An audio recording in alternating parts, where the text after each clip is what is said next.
tadi kita bersama-sama telah menyanyikan lagu kebanggaan dan kebangsaan kita Indonesia Raya.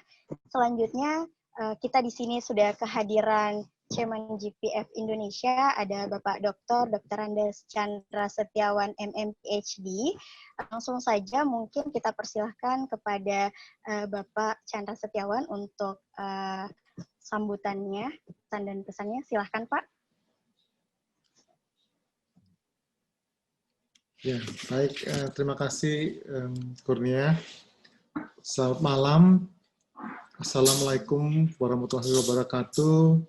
Salam sejahtera untuk kita semua. Om Swastiastu, Namo Buddhaya, salam kebajikan, Rahayu Rahayu. Ya. Senang sekali pada malam hari ini kita bisa berjumpa dalam keadaan sehat walafiat. Nah, pertama-tama tentu kami mengucapkan terima kasih kepada mitra GPY di mana saja berada, dan tadi sudah disebutkan juga oleh MC mitra-mitra yang bekerja sama sehingga bisa terlaksana acara Global Peace Indonesia Academy Series yang ketiga ini.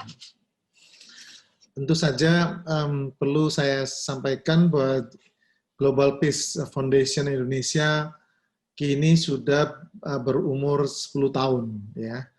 Tepatnya kita pada waktu itu tahun 2010 bersamaan dengan pelaksanaan Global Peace Festival Asia Pasifik pada waktu itu. Nah, GPF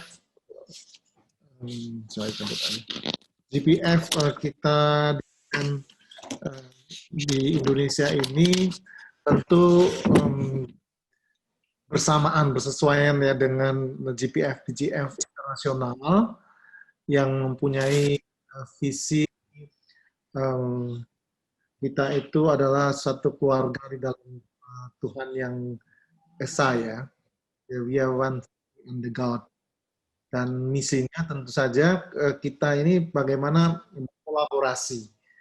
Jadi berkolaborasi beyond religion, interfaith, ya, interfaith cooperation, perlunya kerjasama, kemudian bagaimana membangun, memperkuat keluarga, institusi keluarga itu, dan juga penting adalah kita itu bahwa hidup kita ini berarti untuk orang lain. Hidup kita untuk berarti untuk lain itu salah satunya adalah membangun culture of service. Ya, budaya untuk melayani. Nah, disitulah peran dari volunteer, ya. Volunteer itu melatih dirinya untuk melayani, ya. Dia sebelum bisa melayani dengan uang, volunteer tidak perlu juga harus melayani uang, tapi dengan tenaganya, dengan pikirannya, kemampuannya, dia bisa ikut melayani orang lain. Dan ini sangat terasa, ya. Ketika kita sekarang ini menghadapi pandemi COVID-19 dari Indonesia sekitar Maret yang lalu sampai sekarang, itu menunjukkan bahwa budaya gotong royong, budaya untuk saling melayani, itu beyond religion, ya, beyond beliefs. Jadi kita betul-betul bersaudara sesama manusia. Disitulah kita bersama-sama membangun, karena kita tahu bahwa di dalam keberagaman itu ada persatuan, ya. Tidak mungkin terjadi sinergi antara keberagaman latar belakang itu kalau tidak ada persatuan. Nah, disitulah kita bersyukur sebagai bangsa Indonesia memiliki semboyan Bhinneka Tunggal Ika. Kita boleh berbeda-beda suku, agama, ras, golongan, warga negara bahkan, tetapi kita adalah saudara bersatu bersama, saudara kemanusiaan kita. Dari situlah peran dari volunteer itu sangat penting, sehingga volunteer ini bisa melakukan perubahan. Ya, perubahan yang dilakukan volunteer inilah yang menunjukkan bangsa, ya. Artinya gini, dulu pemuda Indonesia ini bersatu bersatu kita mengenal Sumpah Pemuda. Sumpah Pemuda itu wujud dari volunteerism spirit dari pemuda ingin bersatu ya di dalam satu negara yaitu Indonesia sehingga kita bisa menikmati kemerdekaan seperti yang kita rasakan sekarang ini. Tentu saja saya berterima kasih kepada para narasumber yang hebat-hebat pada malam hari ini, Mbak Marsha Nurmaranti, dan kemudian Mbak Hana Astaranti, yang memang membangun ya dirinya bekerja sebagai volunteer dan sudah membuktikan bahwa mereka sudah melakukan perubahan, ya, mengajak serta kaum muda. Disitulah kita dilatih untuk menjadi manusia yang berempati. Jadi volunteerism itu sangat penting bagi kita untuk melatih diri kita menjadi manusia seutuhnya. Learning to be human. Itu dimulai dari gerakan-gerakan volunteer seperti yang dilakukan para peserta ya, alumni-alumni ataupun aktivis dari GPY yang sudah mendapat pelatihan Global Peace Volunteer Camp dan sebagainya, sehingga memang siap membuat perubahan, membuat orang lain maju. Kalau kita ingin maju, kita harus membuat orang lain maju. Kalau semua merasakan hal yang sama, maka Indonesia akan mengalami kemajuan di bawah kepemimpinan Anda semua sebagai generasi penerus. Terima kasih, semoga dapat mengikuti acara pada malam hari ini hingga tuntas dan menyerap pengalaman dari para narasumber. Wassalamualaikum warahmatullahi wabarakatuh. Om Santi Santi Om, Rahayu Rahayu. Terima kasih, saya kembalikan ke Pak Kurnia. Baik, terima kasih banyak Bapak selaku Chairman GPF Indonesia atas pesan dan nasihatnya kepada kami generasi muda yang tentunya akan menjadi volunteer-volunteer untuk kemanusiaan, untuk Indonesia yang lebih baik ke depannya. Kemudian selanjutnya mungkin kita akan masuk ke sesi webinar kita pada malam hari ini. Maka dari itu saya langsung saja serahkan ke Kakak Cynthia Rahmi Utami selaku General Manager GPF Indonesia yang akan bertindak sebagai moderator yang akan memandu jalannya webinar kita pada kesempatan kali ini. Kepada Kakak Cynthia, silahkan Kak. Terima kasih Kurnia, salah satu volunteer kita nggak jauh juga sih, yang sekarang di Makassar, luar biasa. Dan terima kasih juga Pak Chandra untuk pesan-pesannya bagi kita. Dan Assalamualaikum warahmatullahi wabarakatuh, selamat malam teman-teman semua, kakak, adik, bapak, ibu, dan kita berjumpa lagi di Global Peace Youth Indonesia Academy yang sekarang ini adalah series ketiga. Dan kalau misalnya teman-teman udah ngikutin dari pertama, kita udah bahas tentang human rights, tentang interfaith, yang kedua kita bahas tentang social entrepreneurship, dan yang ketiga kali ini kita membahas tentang volunteerism, karena besok tanggal 5 Desember merupakan International Volunteer Days. Nah, di GPF sendiri, seperti yang dijelaskan tadi oleh Pak Chandra, kita punya pendekatan-pendekatan unik, dan salah satunya itu adalah spreading the spirit of volunteerism gitu. Jadi kita pengen pemimpin-pemimpin muda, kita pengen anak-anak muda Indonesia sebelum menjadi pemimpin-pemimpin Indonesia nantinya mempunyai basic sebagai relawan. Karena kita percaya bahwa pemimpin itu harus serve instead of need to be served gitu. Jadi sebelum kita jadi pemimpin, kita harus melayani dulu instead of kita minta dilayani. Jadi di GPF sendiri kita banyak banget kegiatan volunteer kita, dan salah satunya saya bergabung di GPF Indonesia itu awalnya karena jatuh cinta dengan kegiatan volunteernya, Global Peace Volunteer Camp, Service Project di 2010, dan dampaknya itu tidak hanya dilaksanakan oleh GPF Office aja, tapi seperti yang teman-teman lihat, tadi ada Kurnia dari GPY Makassar, terus juga ada teman-teman dari Bandung yang kemarin kita juga habis berkolaborasi dengan Indo Relawan untuk program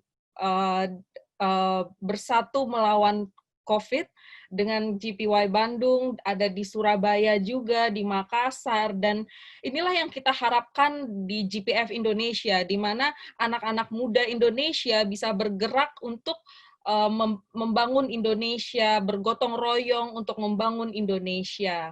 Nah, nggak cuma GPF Indonesia, malam hari ini kita akan mendengarkan partner dari GPF Indonesia berbicara tentang volunteerism, yaitu ada Kak Hana dan juga Kak Hana dari WWF dan juga Kak Asa dari Indo Relawan. Nah, ini menurut saya merupakan kesempatan yang luar biasa bisa membahas tentang volunteerism bersama dua kakak-kakak cantik ini. Yang pertama kita akan mendengarkan sharing dari Kak Asa, dari Kak Marsha Nurmaranti dari Indo Relawan. Beliau ini sebelumnya bekerja di ranah profit dan setelah beberapa tahun bekerja di profit, khususnya di bidang penyiaran dan juga TV, beliau memiliki panggilan hati untuk melakukan kegiatan volunteering. Jadi beliau pada saat itu aktif menjadi relawan pengajar di Sahabat Anak Manggarai dan cukup lama, lebih kurang 5 tahun, dan pada akhirnya beliau memutuskan untuk mungkin karirnya instead of in the profit, better to be in the non-profit, dan sampai akhirnya beliau menyemplungkan diri di dunia non-profit dan bergabung dengan Indo Relawan. Dan pada saat ini beliau dipercaya untuk menjadi Executive Director dari Indo Relawan. Pasti teman-teman di sini udah pada tahu kan Indo Relawan apa. Nah, untuk dengar gimana sih pengalaman-pengalaman Kak Asa, bagaimana sih pandangan Kak Asa terhadap volunteerism, terhadap sukarelawan, mari kita sama-sama dengar pemaparan dari Kak Asa. Silahkan Kak Asa. Oke, terima kasih Kak Cynthia sudah diceritain sedikit ininya ya, latar belakangnya. Halo teman-teman semuanya, selamat malam untuk teman-teman di Indonesia Barat, Timur, Tengah gitu ya. Perkenalkan nama aku Marsha Nurmaranti, tapi biasa disapa Asa, jadi boleh dipanggil Asa aja gitu ya, biar lebih akrab. Aku pengen denger dong suaranya teman-teman di sini, kayaknya ngomong sama layar tuh nggak enak ya. Boleh, halo teman-teman. Halo Kak. Halo Kakak. Hai, Halo Kak. Kakak. Halo Kak. Sehat-sehat nggak? Sehat Kak. Sehat. Sehat Mbak. Alhamdulillah. Semuanya sehat. Sehat-sehat ya. Sorry, aku mau share. Halo Kak Hana. Halo. Aku mau share screen, boleh dikasih ininya Kak? Izinnya? Boleh tahu nggak ya teman-teman sambil nunggu, aku pengen tahu nih ada dari mana aja, mungkin boleh di kolom chat, dari daerah mana gitu ya, biar kelihatan gitu, karena kita online pasti bisa dari mana aja nih ya. Kalau aku sendiri, aku di Depok, di Jakarta gitu ya, merempet dikit Jakarta ya, bilangnya dari Jakarta. Oh, di Ciputat, deket dari aku berarti. Ada dari Makassar, Bali, halo. Surabaya, ada di Depok juga. Ada yang di Padang, Tangsel, Cibubur, Bogor, Gresik. Paling jauh di mana nih paling jauh? Ada yang dari Indonesia Timur mungkin? Oke. Oh, sorry, teman-teman udah lihat di layar? Belum? Kak Cynthia udah kelihatan belum ya? Aku ininya. Udah Kakak. Ya? Udah Oke. Kak. Oke, aman ya, sip. Teman-teman, oke, jauh-jauh ya, dari mana-mana nih, kayaknya seneng banget. Nah, semoga malam ini aku bisa memberikan sedikit ini ya, informasi gitu mengenai kerelawanan. Jadi terima kasih banget untuk teman-teman Global Peace Foundation udah ngundang Indo Relawan dan udah kolaborasi juga dan udah pakai website Indo Relawan gitu ya. Senang sekali akhirnya bisa ada di sini. Nah, judulnya hari ini sebenarnya agak berat ya. We can change the world together gitu. Tapi aku setuju dengan tema ini karena tapi sebenarnya ada hal-hal yang ada hal-hal yang fundamental dan pesan-pesan kerelawanan yang mungkin perlu diutarakan lagi gitu ya. Jadi perlu diingatkan lagi nilai-nilai dan esensinya. Nah, itu yang akan aku ceritain malam hari ini. Oke, sebelum mulai, mungkin kenalan dulu. Tadi sudah diceritakan oleh Kak Cynthia background aku. Jadi memang benar, aku dulu kerja di dunia profit, kerja di perusahaan, kerja di media juga pernah. Terus punya kegiatan sampingan di akhir pekan itu jadi relawan. Nah, di foto ini adalah sepenggalan keseruan aku jadi relawan di Sahabat Anak Manggarai yang tugasnya adalah menjadi kakak pengajar untuk adik-adik marginal. Di sini ada yang udah pernah jadi relawan juga, boleh di chat, di kolom chat, nanti aku biar bisa baca, join di kegiatan apa gitu ya, atau tergabung di komunitas apa gitu, siapa tahu kita bisa kenalan lebih lanjut. Nah, jadi relawan menurut aku seru, menurut teman-teman seru nggak? Yang udah pernah gitu ya, seru banget jadi relawan, dan benar sekali tadi Kak Cynthia cerita kalau aku punya panggilan hati yang pada akhirnya memutuskan untuk kayaknya seru nih ya kalau kerelawanan ini aku jadikan semacam purpose, tujuan gitu ya, hidup aku pengen menghabiskan di mana sih gitu. Meskipun kalau bisa dibilang jadi relawannya aku agak telat ya pas udah kerja gitu. Jadi bukan seperti teman-teman, mungkin kebanyakan di sini masih kuliah gitu ya waktu itu, atau mungkin ada yang udah masih SMA gitu ya. Kalau aku ikutnya pas udah kerja gitu. Jadi seru banget jadi relawan itu. Aku harapkan teman-teman yang belum pernah jadi relawan bisa terinspirasi setelah ini untuk jadi relawan. Nah, tadi kan cerita ya, kalau pengalaman aku tadi di Sahabat Anak Manggarai itu bikin aku mikir, kayaknya seru nih ya kalau misalnya aku berkontribusi secara profesional di dunia non-profit gitu. Akhirnya, aku mau kerja di NGO, di yayasan, di LSM istilahnya gitu ya. Aku kemana ya gitu. Akhirnya ketemulah sama Indo Relawan.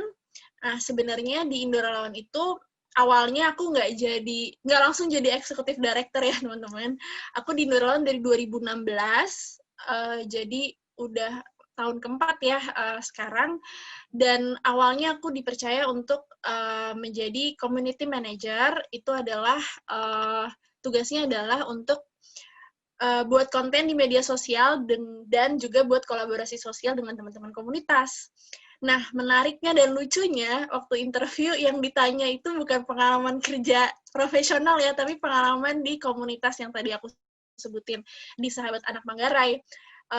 Aku nggak pernah megang media sosial di profesional, tapi aku megang di komunitas, ada 2 atau 3 yang aku pegang gitu. Jadi, pengalaman yang dilihat ternyata gitu ya adalah pengalaman kerelawanan aku gitu. Jadi ada 5 tahun itu ada ininya juga ya, ada gunanya juga untuk profesionalitas kerja atau karir aku. Akhirnya sejak tahun lalu dipercaya sebagai eksekutif director, dan bertepatan dengan judul hari ini gitu ya, volunteering can change the world together. Sebenarnya volunteering itu udah mengubah dunia aku atau hidup aku sih sejujurnya gitu ya. Hal yang aku tadinya pikir sepele gitu ya, aku ngabisin jadi relawan itu cuma seminggu sekali 3 jam sampai 4 jam aja setiap weekend, tapi ternyata bisa mengarahkan aku ke karir yang aku pilih sekarang untuk berada di dunia non-profit, mendukung teman-teman dan membantu teman-teman yang ada di dunia non-profit gitu. Jadi itu sekilas tentang perkenalan gitu ya. Kalau volunteering tuh udah mengubah hidup aku, dan aku harapkan juga beberapa sudah mengubah hidupnya teman-teman. Nah, sekarang mau ngebahas tentang Indo Relawan sedikit gitu ya. Kenapa akhirnya aku bisa join Indo Relawan, dan aku sangat senang dengan misinya, visinya yang Indo Relawan bawa. Jadi kalau boleh cerita sedikit, awalnya itu Indorelawan ini adalah kalau dibilang ya sebenarnya sama kayak teman-teman Global Peace, itu kita juga organisasi non-profit, kita bergeraknya di isu kerelawanan. Nah, kita itu menaungi semua isu sosial, karena Indorelawan tugasnya adalah sebenarnya jadi mak comblang, bukan mak comblang ini ya, romantisme gitu enggak ya, tapi sebenarnya kami menjadi biro jodoh untuk teman-teman komunitas yang mencari relawan dengan siapapun yang mau menjadi relawan. Kita jodohkan lewat apa? Lewat websitenya indorelawan.org gitu. Jadi kami ini sebuah marketplace gitu ya, pasar sosial gitu, pasar aksi baik untuk mencari kegiatan sosial dan menjadi relawan gitu. Jadi dulu ceritanya sebenarnya aku bukan co-founder, jadi Indorelawan punya 4 orang co-founders. Nah, ceritanya salah satu co-founders kami waktu itu kuliah di US. Nah, di sana beliau membawa istrinya. Jadi sambil kuliah, istrinya ikut kegiatan-kegiatan volunteering. Jadi di US itu udah banyak ya sebenarnya, udah ada beberapa platform seperti Indorelawan. Jadi udah gampang orang-orang untuk menjadi relawan. Nah, begitu balik ke Indonesia, kerelawanan itu kan sebenarnya nagih ya. Kalau udah jadi relawan tuh pengen gitu kan ikut lagi. Jadi akhirnya tertarik nih ikut. Nah, tanya-tanya ke teman, tanya-tanya ternyata orang-orang taunya adalah jadi relawan itu ya pas bencana alam biasanya, atau pas banjir, pas ada longsor atau gempa gitu ya. Tidak ada yang kegiatan kerelawanan yang sifatnya di luar itu gitu. Jadi agak bingung nih. Nah, kemudian nanya ke teman-teman non-profit, nanya ke teman-teman komunitas lain, jadi relawan itu susah nggak sih? Nyari relawan itu susah nggak sih? Itu ternyata di teman-teman non-profit sendiri itu sudah ada kebutuhannya, tapi mereka sulit untuk menemukan relawan yang tepat. Nah, begitu ditanya ke teman-teman yang lain gitu ya, teman-teman yang co-founders kami kami tanya, ada nggak sih yang mau jadi relawan? Ada, banyak yang mau jadi relawan, tapi hanya setengahnya yang akhirnya bisa melaksanakan dan ketemu sama komunitasnya. Gitu. Jadi kita lihat ada gap nih ya antara yang kebutuhan dengan supply-nya gitu ya, ada di mana supply-nya agak nggak match nih gitu. Jadi ada kebutuhan oleh teman-teman komunitas dan ada sebenarnya nyari orang baik di luar sana tuh susah, padahal sebenarnya banyak. Gitu. Jadi Indorelawan akhirnya membuat website platform ini di tahun 2014. Kita membantu proses pencarian relawan dan pencarian aktivitas sosial menjadi lebih mudah gitu. Nah, kalau teman-teman tahu udah mengunjungi website kami saat ini mungkin satu-satunya ya situs untuk mencari relawan dan aksi sosial di Indonesia. Relawan yang sudah tergabung ada 170.000, ada 3.000 organisasi sosial termasuk Global Peace, dan juga ada 5.200 aktivitas sosial yang pernah dibuat di website kami. Kelihatannya hanya sebuah angka ya, tapi teman-teman bayangin deh, kalau misalnya ada 170.000 relawan itu sebanyak apa sih? Aku kasih gambarnya ya.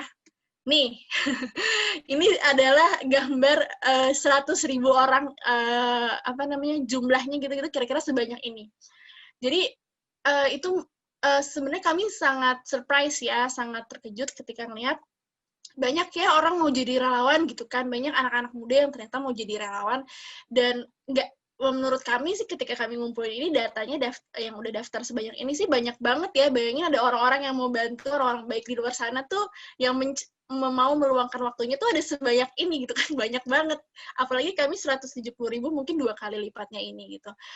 Jadi ini yang menjadi apa ya, semangat gitu ya untuk teman-teman non-profit kalau misalnya sedang bikin program nyari orang tuh susah, nggak banyak kok yang mau bantu gitu ya, asal tahu untuk recruiting-nya seperti apa. Jadi Indorelawan senang banget Global Peace Foundation udah gabung di Indorelawan. Nah, ini sekilas tentang visi misi kami. Kita tuh sebenarnya pengen ngejadiin kerelawanan sebagai lifestyle atau gaya hidup. Jadi ibaratnya gini, kalau aku di Jakarta nih ya, tadi mungkin teman-teman di daerah boleh sharing lifestyle-nya anak Jakarta tuh apa sih gitu kan. Yang kita tahu, kalau di Jakarta yang aku tahu ya ngopi ya, suka ngopi, nongkrong di coffee shop gitu ya. Mungkin ada teman-teman di daerah lain lifestyle-nya tuh apa sih di daerah kalian gitu ya. Jadi kita sebenarnya pengen menjadikan kerelawanan tuh seperti itu, seperti gaya hidupnya anak-anak muda. Nah, tapi ibaratnya kalau kepikirannya mungkin sekarang orang-orang mikir yang jadi relawan tuh hanya orang-orang yang udah kerja aja, yang udah sukses, yang udah punya banyak uang gitu ya. Mungkin ada yang berpikiran seperti itu. Padahal sebenarnya siapapun bisa jadi relawan gitu. Jadi kita ingin ngajakin anak-anak muda di Indonesia ini untuk menjadikan volunteering itu jadi lifestyle gitu. Jadi bukan sesuatu yang wah lagi gitu. Jadi udah jadi biasa aja. Nanya mungkin tadi Kak Kurnia kalau weekend ngapain? Oh, meeting sama teman-teman Global Peace gitu kan. Atau nggak ada event, ada meeting, ada ini. Jadi udah jadi hal yang biasa aja gitu ya, diobrolin sehari-hari. Dan itu yang pengen kita inginkan ya, teman-teman bisa mencari kegiatan-kegiatan bermanfaat di waktu luang. Dan secara nggak langsung sih sebenarnya kita ngejalanin 3 ya. Tadi kita marketplace, kita juga menginformasikan tentang gotong royong gitu ya, dan juga meningkatkan kapasitas teman-teman komunitas juga yang udah gabung di Indo Relawan. Gitu. Jadi sekilas. Nah, informasi yang menarik juga sebenarnya tahun 2018 itu kita dibilang ini menurut Charities Aid Foundation, mereka bikin World Giving Index tahun 2018 itu Indonesia negara paling dermawan di dunia loh. Gitu. Itu wah sekali gitu ya, kita peringkat 1 dari semua negara dilihat dari persentase untuk membantu orang lain, berdonasi sama melakukan kegiatan sukarelawan. Jadi Indonesia nomor 1, dan kita juga negara yang nomor 1 untuk jumlah perempuan yang paling banyak melakukan kerelawanan. Kalau teman-teman kepo gitu ya, mungkin bisa cari tentang risetnya ini, tapi ini merupakan bukti juga sih ngelihat di Indo Relawan pun sebenarnya yang paling banyak juga adalah perempuan. Dan yang paling banyak adalah mayoritas ada teman-teman di usia produktif ya, 18-30 tahun gitu. Jadi terbukti ya kalau orang Indonesia tuh menjadi orang anak-anak mudanya tuh adalah orang-orang yang peduli juga gitu dengan lingkungan sekitar. Nah, mungkin kita pengen bahas sedikit tentang kerelawanan secara sesungguhnya gitu ya, yang Indo Relawan bawa nilai-nilainya adalah kerelawanan itu adalah semua aksi gotong royong yang menyatukan Indonesia, tidak memiliki keberpihakan dan merangkul keberagaman antar golongan, baik penerima manfaatnya atau relawannya, dan tidak didorong oleh alasan keuangan gitu. Jadi definisi relawan di sini relawan sosial ya, bukan relawan konser atau relawan politik gitu. Jadi konteksnya adalah relawan sosial, dan kita setuju juga, kita mungkin mirip ya nilai-nilai yang kita bawa sama teman-teman Global Peace adalah kita bergotong royong dan menyatukan melihat isu itu, isu-isu yang menyatukan Indonesia, dan kita nggak melihat relawan itu kan nggak ngelihat ya, kita mau jadi relawan itu mau ngebantu orang siapapun kan seharusnya. Jadi kita nggak boleh tuh ngelihat agamanya, sukunya, atau hal-hal yang berhubungan dengan identitas gitu. Mereka butuh bantuan, kita mau bantu, kita bantu gitu. Jadi kita nggak ngelihat identitasnya. Dan itu berlaku juga untuk selain untuk penerima manfaatnya, juga untuk relawannya. Jadi sebaiknya teman-teman organisasi kita selalu bilang untuk inklusif gitu ya, untuk menerima relawan dari berbagai background gitu, karena tidak terbatas ya untuk melakukan kebaikan itu, tidak dilihat dari identitas. Dan yang paling penting adalah tidak didorong oleh alasan keuangan. Kalau mau nyari uang di kerelawanan itu agak mustahil gitu ya. Jadi mendingan kalau nyari duit atau pengen dibayar atau dapat sesuatu tuh mungkin jadi karyawan aja kali ya, bukan relawan gitu. Jadi relawan ini tidak didorong oleh alasan keuangan, tapi kalau teman-teman misalnya dapat apresiasi berupa uang atau materi, itu sebenarnya merupakan wujud terima kasih gitu ya, bukan gaji atau bukan sesuatu yang dibayar karena jasanya teman-teman gitu. Nah, jadi bisa disimpulkan relawan itu orang yang melakukan sesuatu dengan sukarela, mengorbankan waktu dan tenaga, aktivitasnya menguntungkan lingkungan atau organisasi yang dibantunya, dan tidak didasari oleh motivasi untuk mendapatkan imbalan uang gitu. Nah, lanjut, ini tadi aku ceritain ya siapa saja sih sebenarnya relawan itu. Tadi sekitar 60% perempuan, 88% usia produktif, dan kebanyakan juga duduk di bangku universitas atau masih mahasiswa-mahasiswi. Dan isu sosial yang paling banyak dicari oleh relawan itu yang seputar pendidikan, lingkungan, pengembangan masyarakat, dan kesehatan. Gitu. Nah, mungkin pengen tahu nih, untuk sebelum aku lanjut, mungkin boleh nggak sih Kak, ada yang sharing gitu ya, biar aku nggak ngomong terus. Kenapa sih alasan teman-teman mau jadi relawan gitu? Ada nggak yang mau berbagi? Mungkin kalau boleh dikasih kesempatan untuk nyalain mic-nya, silakan loh. Oke, Boleh Kak. nggak?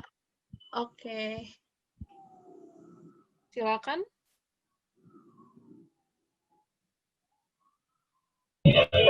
Aku. Boleh, Iya, silakan. Halo, Kak Asa ya? Iya, betul. Iya, salam kenal. Aku Owi dari Surabaya. Actually, gimana ya? Aku senang memanggil diriku dengan traveler dan volunteer. Jadi sembari Oh, oke. volunteer, aku traveling. Sembari traveling, aku selalu menyematkan volunteer. Why? Kenapa aku jadi volunteer? Karena pertama ya, aku merasa happy ketika aku membantu orang, apalagi orang itu juga senyum gitu kan, the first. Dan kedua, basicnya aku kan di education. Sayang nih kalau misalnya punya skill buat teaching, tapi nggak dimanfaatkan gitu. Nah, dengan education ini, I know that ketika anak-anak seneng dengan volunteer atau orang-orang baru, mereka pasti bakal ngerespon dengan baik banget gitu. And the last is, ketika aku menyematkan volunteer, sebenarnya aku udah kayak, sorry ya, nggak sombong gitu. Senang aja. Jadi volunteer ini yang membawa aku sampai ke 6 negara. Jadi apply beberapa volunteering program dan I got fully funded. Jadi semuanya itu free, dan ya ini yang aku suka dari volunteer adalah travelingnya gitu. Thank you, Kak Asa. Oke. Makasih. Tadi Dwi ya? Owi ya. Owi, iya. Makasih Owi udah sharing. Nah, itu mungkin sebagian ya dari manfaat yang dirasakan, dan aku setuju banget. Memang jadi relawan itu kebanyakan kenapa sih orang senang untuk jadi relawan terus adalah karena ada rasa bahagia juga ya, yang paling rasanya sebenarnya paling manusiawi, nggak usah muluk-muluk gitu ya, mencari kebahagiaan gitu ya, mendapatkan kebahagiaan melihat orang yang kita bantu juga senang gitu ya, mendapatkan bantuan dari kita. Nah, ini pas banget sama yang aku pengen bahas selanjutnya, itu mengenai manfaat. Jadi kita merangkum sebenarnya ada 7 manfaat, tapi aku nggak akan banyak-banyak di sini. Teman-teman pasti udah tahu ya, kalau yang udah jadi relawan pasti akan dapat pengalaman baru yang belum pernah dirasakan sebelumnya. Aku nggak pernah ngajar dulu, jadi nggak punya pendidikan base kuliah pendidikan juga, tapi suka sama berkegiatan dengan anak-anak gitu. Jadi pengalaman baru adalah menjadi guru untuk anak kelas 2 SD. Aku nggak mau kelas yang SMP atau kelas 6 karena susah, ada UN waktu itu ya. Jadi takut gitu, malah nggak ngerti, malah nggak bisa bantu adiknya. Jadi masih yang kelas-kelas kecil aja. Terus yang kedua, temen aku jadi tambah banyak, dan aku nggak belum pernah. Maksudnya gini, ketika jadi relawan itu kan kita semua tuh setara ya, nggak ada yang lebih, maksudnya nggak ada yang lebih tinggi atau nggak kayak di perusahaan gitu ya, ada jabatan yang secara nggak langsung harus sangat formal atau sangat birokrasi sekali gitu. Nah, di komunitas biasanya lebih luas. Jadi aku bisa tuh manggil senior aku sebenarnya yang lebih tua 10 tahun sampai 20 tahun gitu ya, bahkan manggilnya Kak. Karena ya udah kita semua setara, yang lebih muda juga dipanggil Kak gitu. Jadi teman dari berbagai background tuh pasti akan didapatkan di kerelawanan. Kemudian bisa nambah skill juga atau hobi, misalnya teman-teman punya basic graphic designer, sosial media. Nah, komunitas ini bisa jadi tempat teman-teman belajar ya gitu. Jadi mungkin nggak harus bergabung nggak harus magang yang secara official, tapi bisa melatih kemampuannya di komunitas. Dan yang kedua, bisa buat karir juga semakin berkembang gitu ya. Ini mungkin yang aku rasain juga, jadi kepake ilmunya dan bisa membantu yang aku pelajari dulu tuh jadi berarti gitu. Tugas aku di kerelawan tuh jadi lebih dilihat gitu ya sama perusahaan, jadi karirnya bisa semakin berkembang. Kemudian yang pasti memberikan dampak nyata dan kesempatan kita untuk berbagi. Jadi makasih untuk teman-teman di sini yang mungkin punya komunitas yang memberikan kesempatan teman-teman relawan ini untuk berbagi gitu ya. Kadang-kadang kita mencari kita kesulitan gitu, nggak kebayang gimana bisa bantuin orang gitu yang mengalami kesulitan di suatu isu tertentu gitu ya. Tapi komunitas ini membantu, dan teman-teman bisa memberikan dampak dan yang nyata dan kesempatan juga untuk berbagi. Yang keenam, bikin happy. Pasti itu ya, ngelihat orang seneng, orang lain yang kita bantu tersenyum, mengucapkan terima kasih, menanyakan kabar bahkan, atau apapun itu ya, interaksi kita dengan orang lain itu membuat kita happy. Dan kalau beruntung ini just a joke aja ya, tapi bisa aja loh jadi ketemu jodoh, karena katanya orang baik ketemu orang baik. Jadi mungkin teman-teman yang mencari jodoh bisa coba ya, tapi jangan jadi motivasi utama ya, itu hanya selingan saja. Dan yang menarik juga sebenarnya, kerelawanan itu juga bisa sebagai tempat kita untuk belajar dan melatih empati gitu. Jadi kita akan ketemu sama orang yang mungkin kita nggak pernah kepikiran bakalan berinteraksi ya secara harian gitu ya. Kita di kerelawanan ini kita bisa belajar berempati dengan orang yang berbeda dengan kita, dan nggak hanya orang yang sama gitu, justru di kerelawanan ini kita beragam dan kita bisa berempati sama orang yang berbeda dengan kita. Nah, ini adalah kurang lebih manfaat-manfaat jadi relawan yang akan kita rasakan, yang sebenarnya manfaatnya kan adalah sebenarnya jadi relawan itu kan manfaatnya adalah membantu orang yang kesulitan gitu ya, yang kesusahan atau mendukung suatu isu yang perlu suara, tapi sebenarnya jadi relawan itu juga bermanfaat untuk diri kita sendiri, dan yang tadi aku sebutin itu untuk manfaat untuk diri kita. Jadi banyak sekali manfaatnya, dan kepikiran juga nggak sih kayak sebenarnya jadi relawan itu juga bisa memberikan manfaat untuk Indonesia gitu. Kita bilang kalau gotong royong zaman sekarang itu sebenarnya adalah kerelawanan gitu. Ibaratnya kalau gotong royong kan jadul banget ya, kayak kesana itu zaman kemerdekaan banget, tapi sebenarnya masih relevan sekali gitu di zaman sekarang, tapi bentuknya adalah kerelawanan gitu. Jadi relawan itu adalah sebenarnya bentuk gotong royong zaman now. Kurang lebih seperti itu. Seharusnya ada gambarnya ya, sorry nggak keluar teman-teman. Oke, aku next lagi ya. Dan sebenarnya yang mengapa penting juga jadi relawan itu, kita juga perlu tahu kalau kita perlu sadari juga ya situasi sosial di Indonesia tuh seperti apa gitu. Kenapa penting jadi relawan? Karena sebenarnya di Indonesia ini kita sedang mengalami kesenjangan, atau bahkan dunia itu mengalami kesenjangan sosial yang cukup yang meningkat gitu ya, cukup kontras. Nah, itu sebenarnya kesenjangan ini berbahaya. Kenapa? Karena itu semakin memperlihatkan bahwa kita tuh kurang berinteraksi loh. Kita tuh hanya main sama orang yang istilahnya sefrekuensi atau selevel, atau hanya main dengan kelompok kita. Kalau boleh cerita sedikit, dulu waktu aku jadi relawan, mungkin sebelum jadi relawan itu aku bisa dibilang hidup di dunia yang homogen, temennya perempuan semua, dan mayoritas bersuku sama dan beragama sama gitu. Jadi aku hanya main temen yang itu aja, dan begitu jadi relawan, mataku kebuka, dan aku bisa berinteraksi dengan orang dari berbagai background, agamanya beda, sukunya beda, dan yang paling penting juga adalah ada perbedaan ini ya, kelas juga gitu. Jadi ketemu sama mungkin teman-teman yang teman-teman adik-adik marginal yang aku nggak pernah ketemu, ngobrol aja tuh nggak pernah gitu ya, takut gitu kadang-kadang, tapi akhirnya berkat jadi relawan aku bisa berinteraksi dan mengerti tentang dunianya mereka gitu, jadi bisa lebih toleran juga dan bisa mengerti situasi mereka seperti apa. Nah, ini kesenjangan yang mungkin aku ngambil dari gambar waktu banjir, jadi kayak yang paling kontras gitu ya, ibaratnya kesenjangan yang udah terjadi di Indonesia ya, karena mungkin kita kurang bisa disebabkan oleh kita interaksinya tuh jadi bisa berkurang gitu. Nah, kemudian aku pengen sharing juga, jadi kita tuh perlu sebenarnya teman-teman untuk berinteraksi dengan orang-orang yang berbeda dengan kita. Jadi kita nggak main hanya sama orang yang sekelompok aja sama kita, karena pandangan kita akan tertutup dan itu aja gitu. Kita jadi nggak jadi open minded dan terbuka dengan segala perbedaan gitu. Nah, kerelawan itu bisa menciptakan interaksi lintas budaya.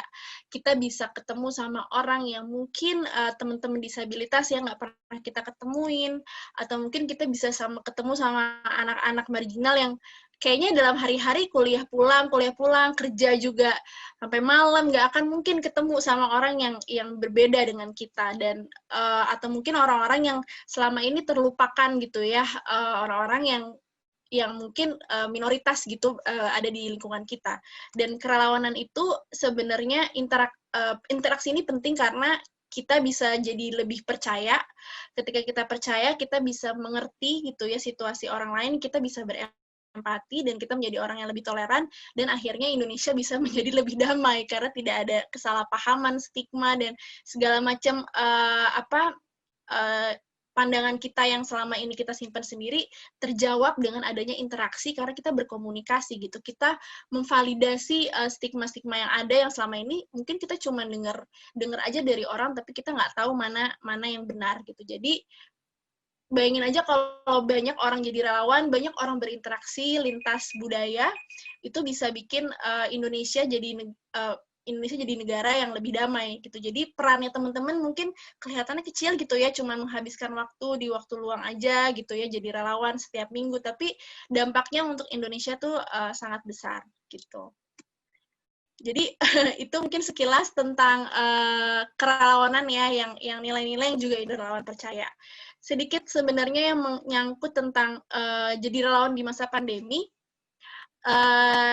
Inderawan cukup panik ya ketika kita dibilang lockdown karena kita udah punya program, kita udah punya rencana gitu ya tahun 2020 ini mau ngapain. Jadi mungkin sama teman-teman Global Peace juga ya, panik gitu ya. Wah, gitu ya. Gimana nih kerelawanan apalagi kegiatan-kegiatan kita biasanya tatap muka.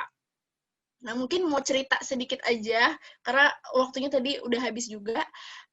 Kita banyak berkolaborasi sama pemuda-pemudi di Indonesia gitu ya. Kita untuk merespon COVID, kita bikin program Bersatu Lawan Corona, dan Indorelawan tuh bisa dibilang organisasinya punya mimpi besar, tapi timnya kecil banget. Kita cuma berenam yang bekerja full time, dan tapi kita sangat terbantu dengan teman-teman relawan yang mau mewujudkan membantu mewujudkan program-program kita. Dan juga dengan teman-teman komunitas. Jadi waktu awal ada COVID, kita bikin pilot program. Waktu itu kita cuma berada di 6 titik dengan 6 komunitas, kita bagi-bagi sembako. Jadi kita menargetkan teman-teman di masyarakat kecil gitu ya, yang terdampak secara ekonomi karena COVID, dan mereka rentan gitu ya karena mereka masih harus berada di luar. Nah, kemudian jadi bayangin dari 6 di tahun 2020 sekarang sampai November ini kita udah ada 124 titik, ada 110 komunitas yang berkolaborasi, dan dari 150 kita akhirnya bisa membagikan 5.000 paket. Ini nggak bisa terjadi tanpa bantuan teman-teman komunitas anak-anak muda di Indonesia ya, yang mau menjadi perpanjangan tangan Indorelawan di Jakarta. Jadi relawan di masa pandemi itu masih mungkin karena aku juga surprise dan melihat masih banyak orang-orang yang mau turun ke lapangan. Nah, itu adalah salah satu inovasi yang kami lakukan. Nah, teman-teman mungkin juga sadar ya kalau jadi relawan itu juga sekarang banyak yang berubah, kita nggak bisa tatap muka, kita nggak bisa ngumpul, nongkrong lagi gitu ya, di base camp kita jadinya pindah ke online gitu. Jadi ini adalah proses adaptasi dan proses kreatif juga sebenarnya dengan melihat teman-teman komunitas sudah banyak yang bikin kegiatan atau webinar online gitu ya, dan itu sangat baik. Nah, mungkin terakhir adalah tips aja dari aku kalau teman-teman di sini pengen aktif selama pandemi ini, teman-teman bisa buka indorelawan.org. Sorry ya agak ini iklan promosi, tapi beneran kita masih butuh relawan kok gitu. Teman-teman bisa jadi relawan secara virtual atau ikut webinar atau apapun, itu informasinya ada di website Indorelawan. Dan terakhir banget aku mau ngingetin kalau kita tuh teman-teman di sini tuh luar biasa sekali karena teman-teman itu melakukan lebih dari yang biasa orang lain melakukan hal yang lebih jauh, lebih banyak dari orang-orang lain gitu ya, mungkin sebelumnya belum pernah jadi relawan. Jadi ketika teman-teman pengen melakukan sesuatu, berkontribusilah menjadi relawan. Itu aja dari aku, Kak, sambil satu dikit promosi ya, besok Hari Relawan, kita mau menyemarakkan di media sosial, teman-teman, kita pengen posting tweeben dan cerita-cerita dari teman-teman sebanyak-banyaknya di sosial media, jadi boleh unduh template poster ini di bit.ly/harirelawan 5 Desember, huruf kecil semua, tag dan mention Indorelawan, dan ceritain arti menjadi relawan untuk teman-teman. Itu aja dari aku, terima kasih, maaf agak lewat waktunya. Aku kembalikan ke Kak Cynthia. Waduh, aku masih nggak dibolehin nih untuk start video. Terima kasih. Terima kasih Kak Asa. Sama. Luar biasa, saya sampai nggak ingat waktu gitu, saking benar-benar mendengarkan cerita Kak Asa juga jadi moderator yang tidak baik ini.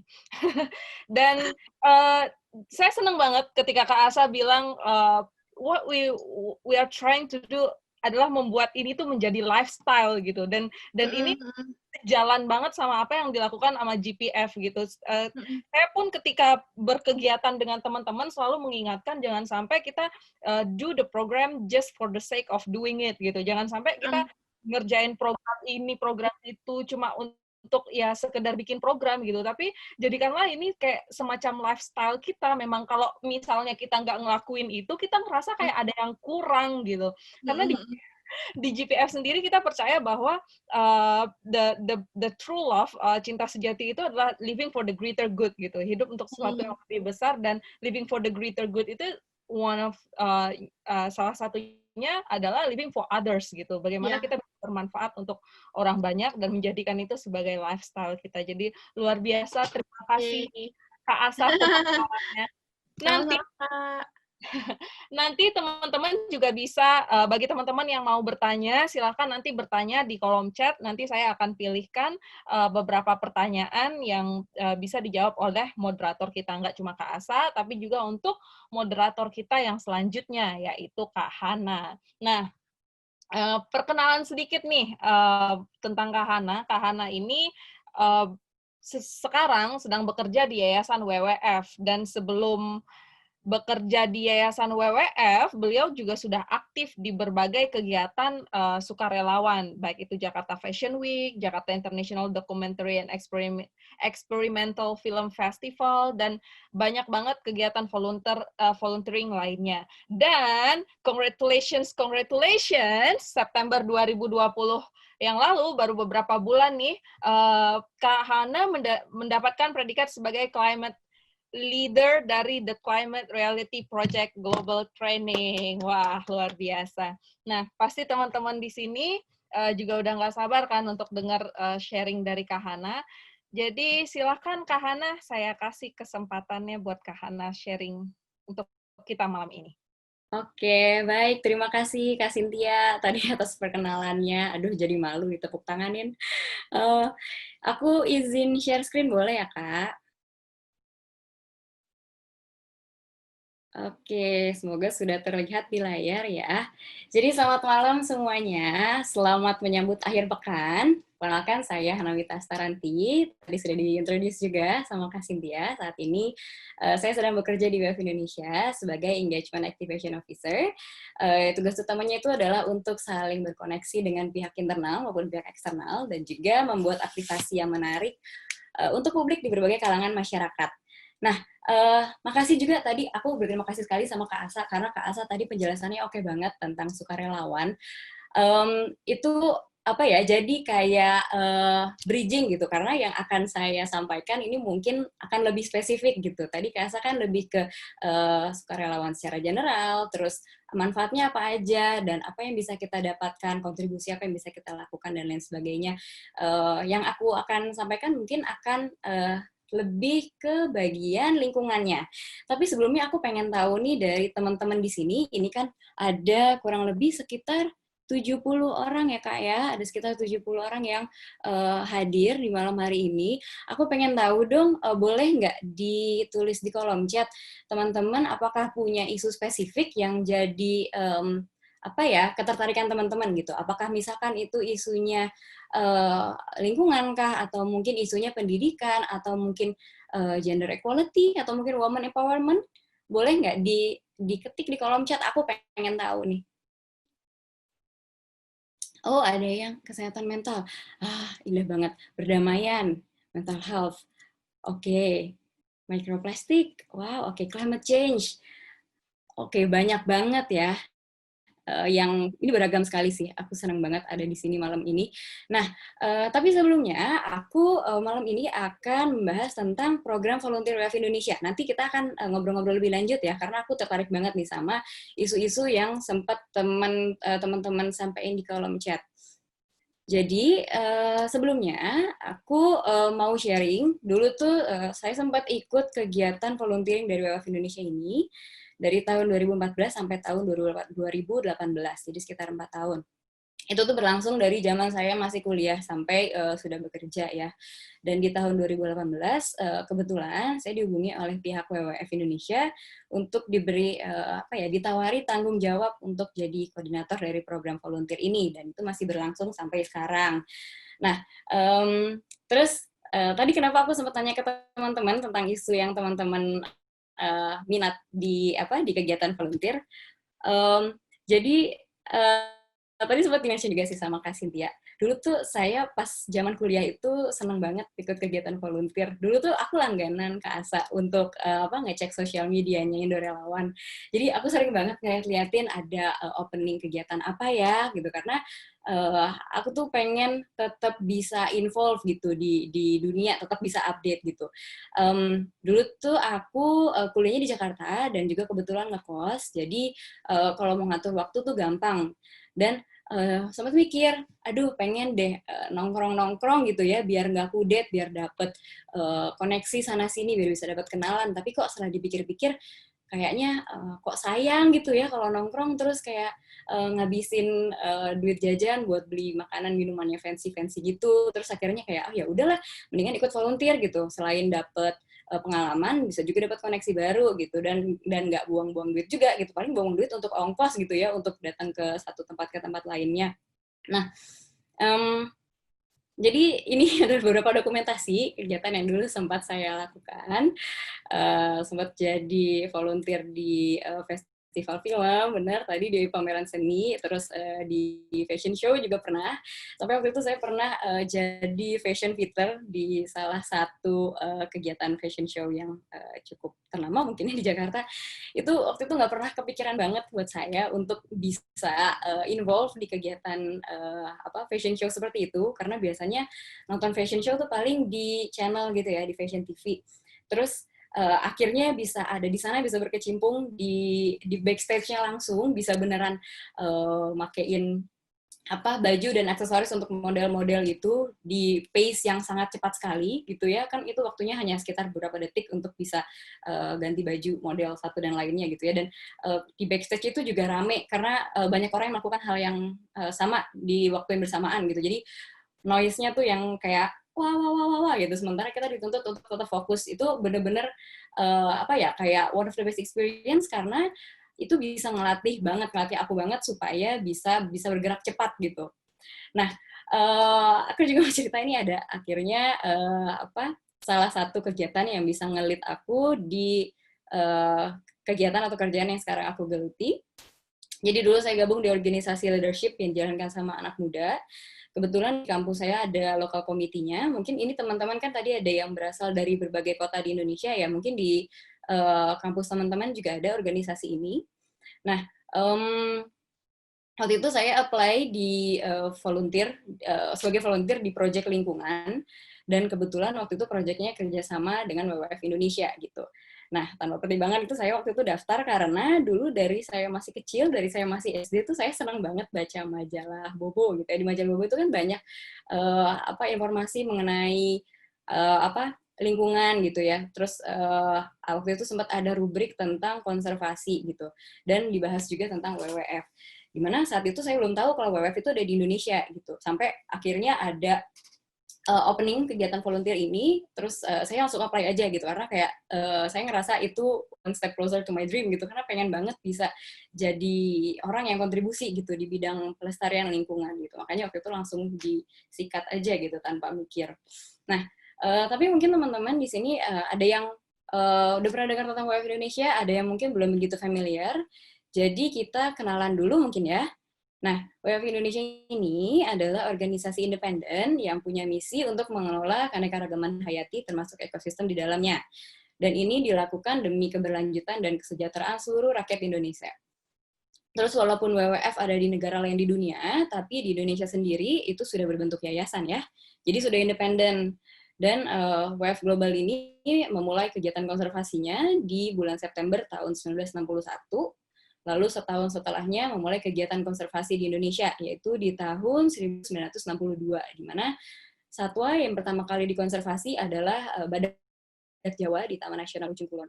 Dan saat itu badak Jawa ini jumlahnya sangat sedikit sekali, sangat kritis, hanya sekitar 20 individu gitu. Namun dengan melakukan banyak program konservasi, akhirnya di tahun 2020 sudah terdapat kurang lebih ada 60 sampai 70 individu. Di mana itu sebenarnya masih sangat sedikit sekali ya, teman-teman. Tapi itulah kenapa upaya konservasi masih tetap harus dilakukan sampai sekarang. Karena memang mungkin masyarakat itu sudah mulai aware gitu ya dengan keberadaan satwa-satwa ini. Karena saat itu mungkin satwa badak khususnya dianggap sebagai hama gitu. Jadi banyak yang dibunuh di beberapa tahun silam. Tapi makin ke sini masyarakat sudah makin sadar kalau satwa ini perlu dikonservasi. Namun memang ancaman itu nggak hanya dari manusia aja gitu. Ada juga ancaman dari alam. Karena lokasi Ujung Kulon ini berdekatan dengan Gunung Anak Rakatau yang masih aktif ya. Jadi memang cukup riskan sehingga cepat atau lambat badak Jawa ini memang harus dicarikan habitat baru untuk menghindari kepunahan. Nah, aku mau share tentang fokus kerja WWF Indonesia. Ini ada 5 fokus kerjanya. Yang pertama itu restorasi, yaitu untuk mengembalikan habitat satwa serta ekosistem, baik di darat maupun di laut. Lalu yang kedua itu membantu pemerintah Indonesia dalam program konservasi satwa yang terancam punah.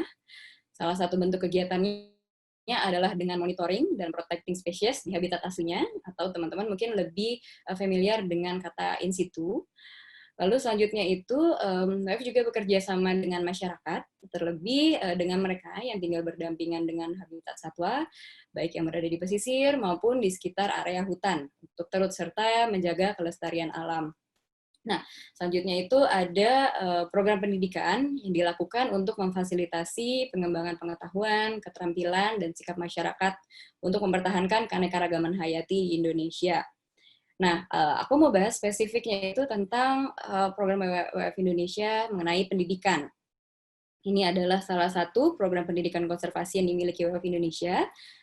Namanya adalah Panda Mobile. Jadi Panda Mobile ini adalah truk 6 roda yang digunakan WWF Indonesia untuk melakukan kegiatan konservasi di area publik. Dan program ini sudah berjalan dari tahun 2011. Jadi memang tujuan adanya Panda Mobile ini untuk menyebarkan pesan konservasi kepada publik Indonesia gitu melalui kegiatan kampanye dan edukasi. Dan ini dilakukan di berbagai kalangan masyarakat. Jadi mulai dari sekolah, terus public area, terus taman kota, RPTRA, maupun korporasi juga. Nah, kegiatan yang dilakukan serta cara penyampaian materi itu disesuaikan dengan demografi peserta yang mengikuti kegiatan. Jadi kalau misalkan kegiatan konservasi ini dilakukan di sekolah, tentu saja kegiatannya itu menyesuaikan dengan ritme anak-anak yang lebih playful gitu, yang senangnya itu kegiatan fisikal gitu, entah itu sambil melakukan daur ulang kah, atau misalkan sambil melakukan games, atau banyak kegiatan lainnya gitu. Nah, sementara kalau misalkan kegiatannya ini dilakukan di perguruan tinggi ataupun di korporasi, tentu saja kegiatannya akan berbeda formatnya, mungkin akan lebih seperti presentasi, forum group discussion, ataupun debate. Nah, selain itu, Panda Mobile juga berusaha untuk melibatkan masyarakat dalam upaya perlindungan alam dengan cara berdonasi melalui program fundraising yang sudah disiapkan. Tapi don't get me wrong, kegiatan Panda Mobile ini free, tidak dipungut bayaran sama sekali.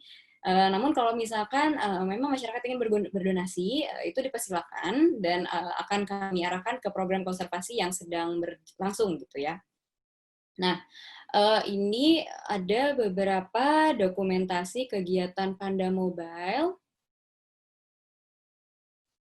Oh, sorry, aku kelewatan satu. Nah, ini ada ininya, kegiatan Panda Mobile ini. Jadi rentangnya itu nggak hanya di daerah Jabodetabek. Kegiatannya itu bisa juga dilakukan di Bandung. Pernah juga kita melakukan ke Surabaya, ke Jogja, dan kota-kota di sekitarnya. Memang agak kita sih pengennya itu melakukan kegiatan konservasi ini di seluruh kota di Indonesia ya. Namun memang mungkin bisa kita sesuaikan dari media edukasi ini, karena kalau misalkan kita bawa truk ke berbagai kota mungkin akan costly dan juga akan perlu maintenance yang lebih intens gitu. Jadi untuk sementara kegiatannya hanya di sekitar Pulau Jawa gitu. Tapi nggak nutup kemungkinan nanti di kedepannya kita bisa merambah ke kota-kota lainnya dan ke pulau-pulau lainnya gitu. Ini adalah beberapa dokumentasi kegiatan Panda Mobile. Nah, di pojok kiri atas itu contoh truk kita. Jadi kita punya 2 truk edukasi. Nantinya truk ini kayak transformer gitu ya, bisa dibuka. Jadi bentuknya jadi seperti panggung. Dan di dalamnya ada banyak kegiatan yang bisa dilakukan. Namun untuk kapasitasnya sendiri, untuk anak TK itu kurang lebih sekitar 30 orang. Untuk SD itu sekitar 20-25 orang. Sementara untuk dewasa sekitar 10-15 orang. Tapi ini nggak menutup kemungkinan ya. Maksudnya ini kapasitasnya bisa lebih dari yang tadi saya sebutkan, tapi kalau kita berkegiatan itu akan mungkin akan apa ya, sedikit mengganggu keefektifan gitu. Karena misalkan contohnya di sini ada TV, jadi di bagian truk mobil di bagian depannya ini ada TV yang bisa kita lakukan kegiatan menonton film di sana gitu. Kalau misalkan terlalu banyak peserta yang menonton, nanti takutnya yang belakang itu nggak kelihatan gitu, jadinya nggak efektif. Jadi memang kita batasi di setiap sesi atau di setiap kloternya. Nah, untuk kegiatannya sendiri, apa sih kegiatan yang bisa dilakukan di kegiatan Panda Mobile WWF Indonesia ini? Nah, ini ada beberapa kegiatan. Yang pertama itu ada water lab activity atau pengujian air. Jadi di kegiatan ini fasilitator itu akan mengumpulkan sampel-sampel air, contoh air yang bersih, contoh air yang kotor gitu, untuk dilihat dan diteliti bersama-sama dengan peserta nantinya. Jadi menggunakan mikroskop kita akan lihat kalau air yang bersih itu seperti apa sih kalau kita lihat di mikroskop. Lalu air yang kotor itu seperti apa sih? Apakah ada yang bergerak-gerak atau mungkin ada kotoran-kotoran yang terlihat agak lucu gitu ya setelah dilihat pakai mikroskop. Lalu nantinya teman-teman dari fasilitator juga akan sharing seperti apa air yang layak dikonsumsi, air bersih itu ciri-cirinya seperti apa, lalu bagaimana caranya kita bisa menjaga agar air-air ini bisa tetap aman untuk dikonsumsi oleh masyarakat gitu. Nah, yang kedua, kegiatan menonton film, tadi sempat saya mention, kegiatan menonton film ini bisa dilakukan di truk Panda Mobile ataupun di luar. Gitu. Maksudnya masuk di luar adalah misalkan di aula sekolah ataupun di garasi atau di pekarangan, yang penting ada LCD dan ada layarnya gitu. Jadi ada proyektor dan ada layar yang dimana kita bisa melakukan kegiatan menonton film ini. Dan film yang ditonton juga bukan film-film yang bukan film-film yang horor-horor atau gimana. Filmnya tentu saja tentang edukasi lingkungan.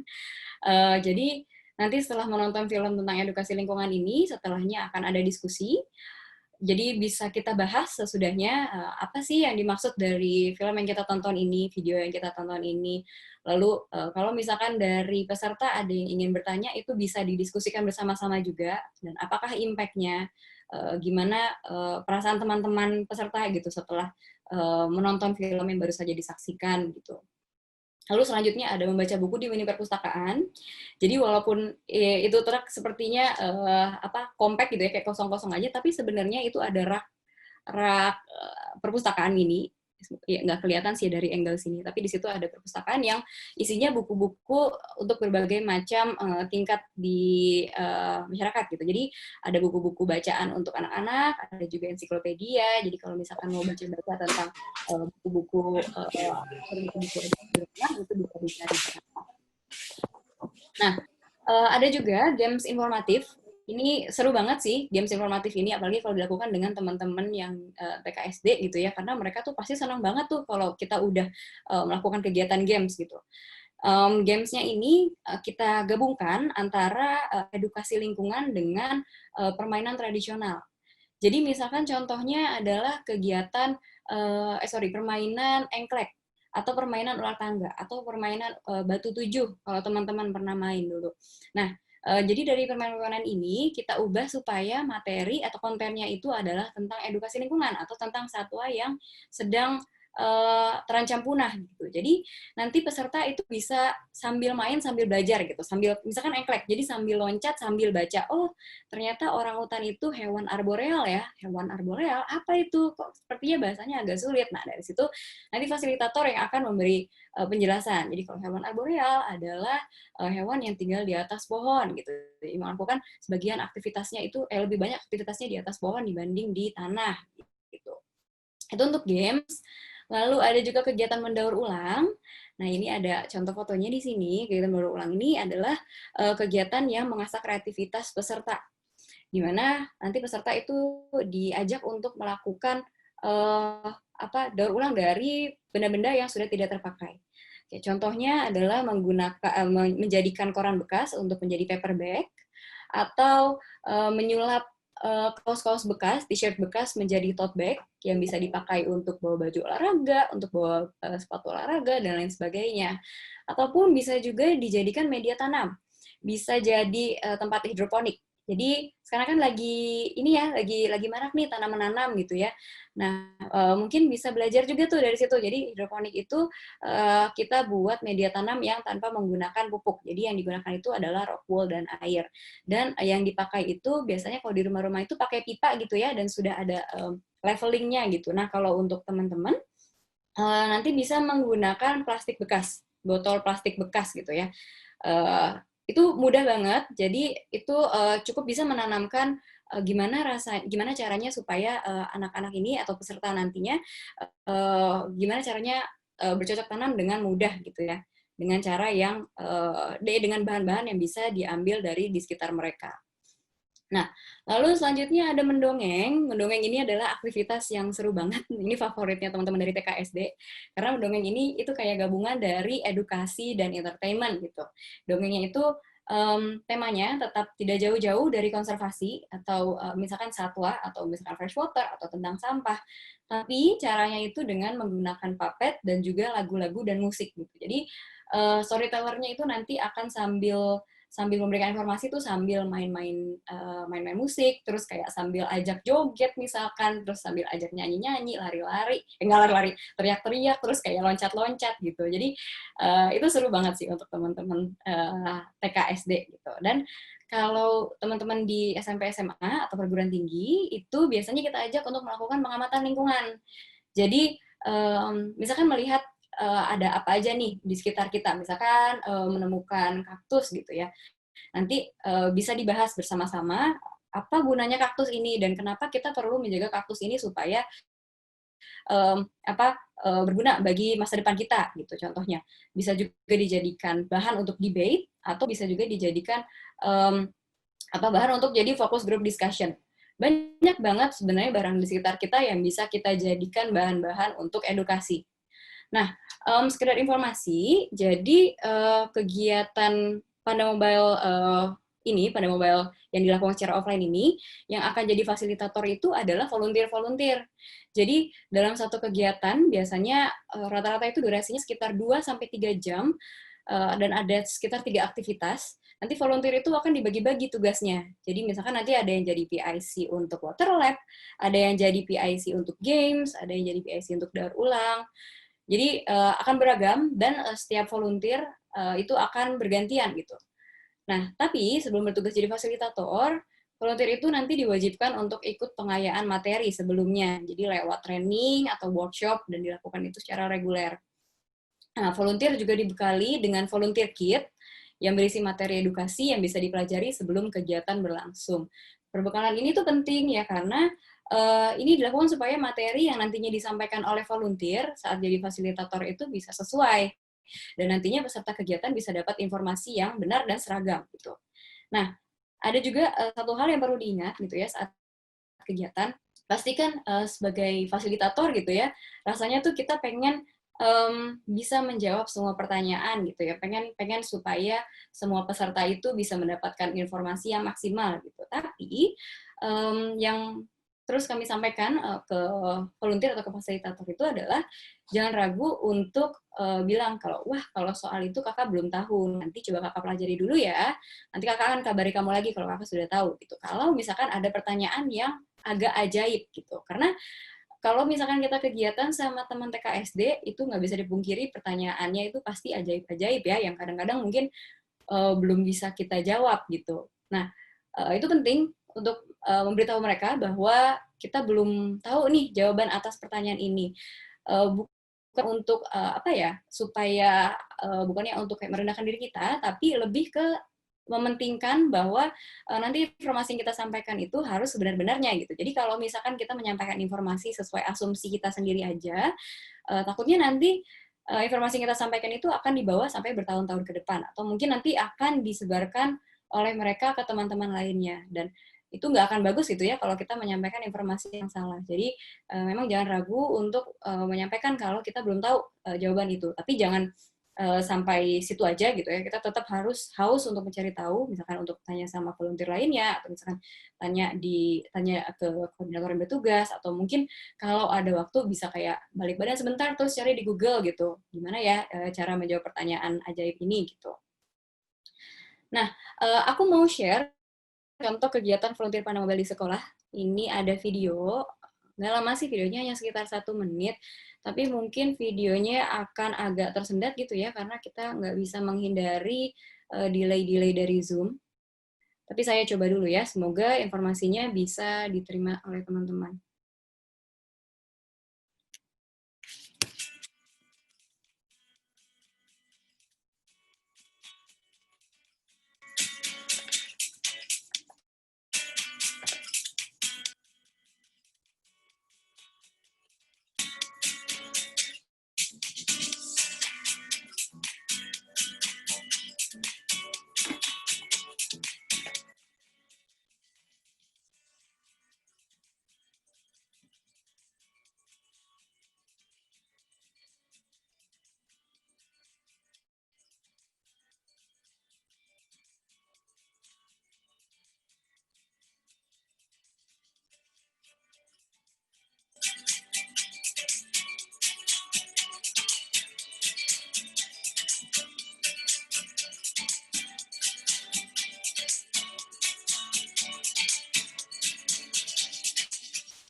Nah, oke, itu adalah contoh kegiatan yang dilakukan secara offline ya oleh Panda Mobile. Nah, tapi di situasi yang cukup menantang seperti sekarang ini, kami tetap mengusahakan untuk bisa berkegiatan dan belajar bersama gitu ya dengan peserta dan teman-teman dari berbagai macam latar belakang gitu. Maka lahirlah kegiatan Panda Mobile Virtual Class, dan ini dilakukan dengan aplikasi Zoom seperti yang kita lakukan sekarang ini. Bedanya, kalau untuk teman-teman di TK, SD, atau SMP gitu kan kita nggak bisa yang benar-benar presentasi banget gitu ya. Pasti mereka akan mudah merasa bosan gitu. 30 menit pertama juga pasti mereka udah mulai gelisah, terus ngeliat kiri kanan, atau mungkin udah mulai chat-chat gitu kan, kayak sama teman-temannya, "Weh, main yuk, main-main," gitu. Apa kayak ngajakin main game yang lain gitu. Nah, jadi kegiatan Panda Mobile Virtual Class ini kita lakukan dengan cara interaktif, tetap presentasi, tapi teman-teman peserta itu diharapkan bisa secara interaktif berkegiatan dengan menggunakan coret-coretan annotation, atau bisa dengan menyalakan mikrofon, atau bisa menjawab lewat chat. Jadi sebisa mungkin kita terus-terus mengajak mereka untuk berinteraksi gitu, supaya mereka tidak merasa bosan gitu dengan kegiatan yang disampaikan. Nah, kalau pakai fitur annotation itu adalah so far favoritnya anak-anak dari TK SD gitu ya, karena kreativitas mereka itu bisa tersalurkan gitu untuk bisa coret-coret di layar.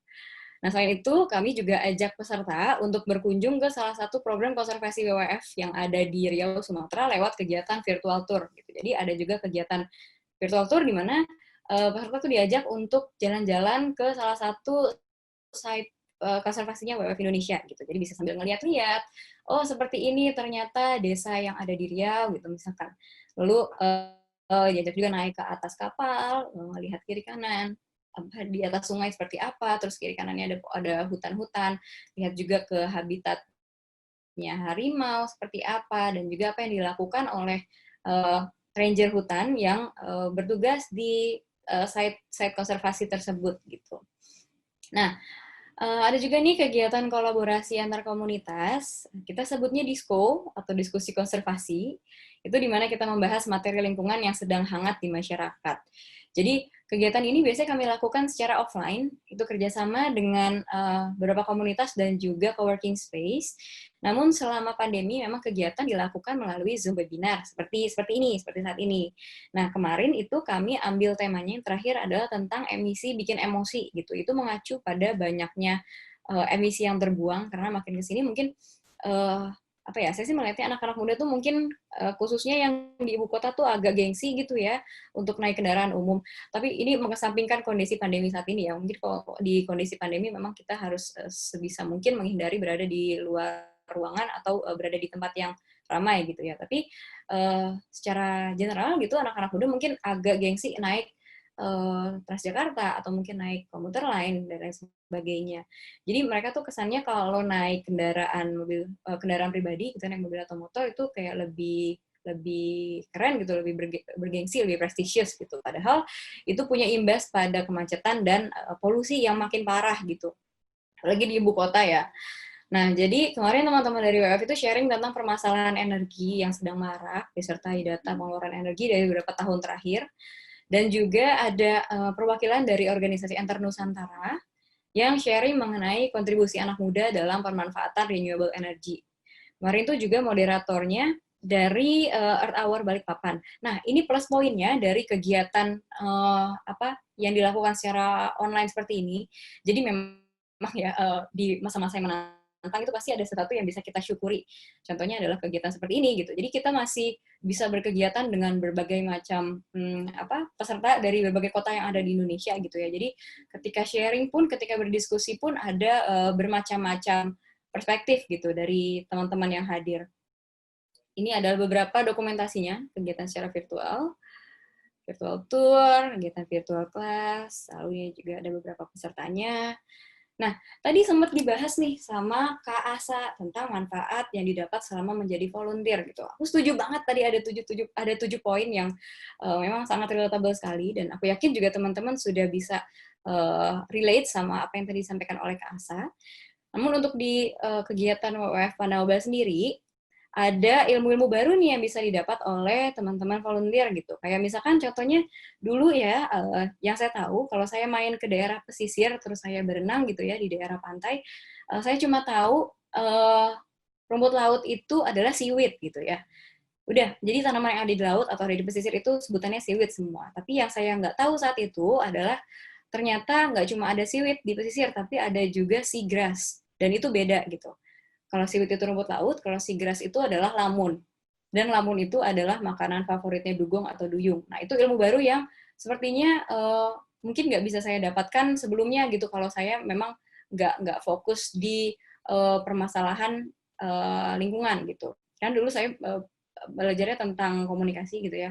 Jadi kalau nggak saya spesifik belajar tentang biologi, mungkin saya nggak tahu hal-hal seperti ini gitu.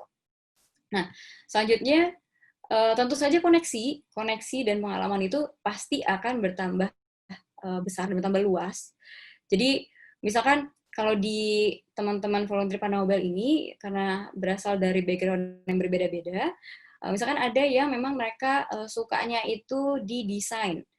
Nah, karena mereka suka di desain dan mereka juga concern di bidang lingkungan, jadi mereka bisa menciptakan green art yang bisa dibagikan ke orang-orang gitu. Jadi biasanya art itu atau instalasi seni itu memang selalu ada sesuatu yang mendasari dari kegiatan instalasi yang dia buat gitu. Tapi kalau khusus untuk kegiatan yang berkaitan dengan lingkungan, ini jadi kayak punya gelitik yang lebih gitu. Jadi masyarakat itu bisa lebih tergelitik dengan adanya instalasi seni yang dibuat oleh teman-teman volunteer yang concern di bidang lingkungan ini gitu. Nah, selain itu juga karena berasal dari berbagai macam background, jadi makin banyak juga pengalaman yang diambil gitu ya, kita bisa makin banyak belajar dari teman-teman volunteer yang beragam ini. Dan kalau di Panawabel sendiri, itu juga akan ada kesempatan untuk berkunjung ke site WF Indonesia gitu. Seperti contohnya di pojok kanan atas itu saya dan teman-teman waktu itu di tahun 2016 dapat kesempatan untuk berkunjung ke site-nya WF Indonesia yang ada di ujung kulon dan akan juga mendapatkan kesempatan untuk bekerja untuk perusahaan atau organisasi tersebut. Tapi again, jangan jadikan itu sebagai pacuan utama gitu ya, karena akan berbeda gitu feel-nya kalau misalkan memang kita punya niatan untuk bisa bekerja lebih di situ atau bisa mendapatkan keuntungan lebih di situ gitu. Jadi selama teman-teman jadi volunteer itu diharapkan bisa bisa melakukan kegiatan volunteernya itu dengan sepenuh hati aja gitu dan bisa kontribusi sesuai dengan apa yang teman-teman bisa gitu. Jadi kalau misalkan teman-teman bisa melakukan kegiatan volunteer-nya dengan sepenuh hati, nanti pun dengan sendirinya akan dilirik oleh tempat teman-teman melakukan volunteer tersebut gitu, jika mereka sedang membuka kesempatan untuk mencari SDM baru di organisasi atau perusahaannya gitu. Jadi lagi dijadikan patokan utama gitu ya. Terus ini adalah beberapa contoh kegiatan yang sudah kita lakukan. Jadi ada kegiatan training of trainer atau kegiatan training untuk para volunteer. Lalu ini ada beberapa kegiatan kita di awal tahun waktu itu ketemu dengan volunteer-volunteer yang baru saja masuk di Panda Mobile. Nah, tambahan informasi juga. Jadi kegiatan Panda Volunteer Indonesia ini dilakukan itu, kami buka open recruitment-nya itu setiap setahun sekali, yaitu di bulan Juli sampai Agustus di setiap tahunnya. Dan informasinya itu nantinya akan di-share melalui sosial media WWF Indonesia. Terus volunteer Panda Mobile itu kebanyakan adalah mahasiswa memang di semester 1 sampai 5. Karena biasanya di semester 6-7 biasanya teman-teman itu sudah mulai sibuk magang maupun skripsi. Tapi nggak menutup kemungkinan kalau misalkan teman-teman ada yang berminat untuk jadi volunteer namun belum masuk kuliah misalkan atau ternyata sudah bekerja, itu juga nggak masalah. Karena saat open recruitment nantinya di sesi wawancara juga akan ditanyakan tentang availability dari calon volunteer. Jadi kalau misalkan teman-teman punya free time di weekday untuk berkegiatan, itu kemungkinan besar akan bisa menjadi salah satu bagian dari Panda Volunteer Indonesia ini.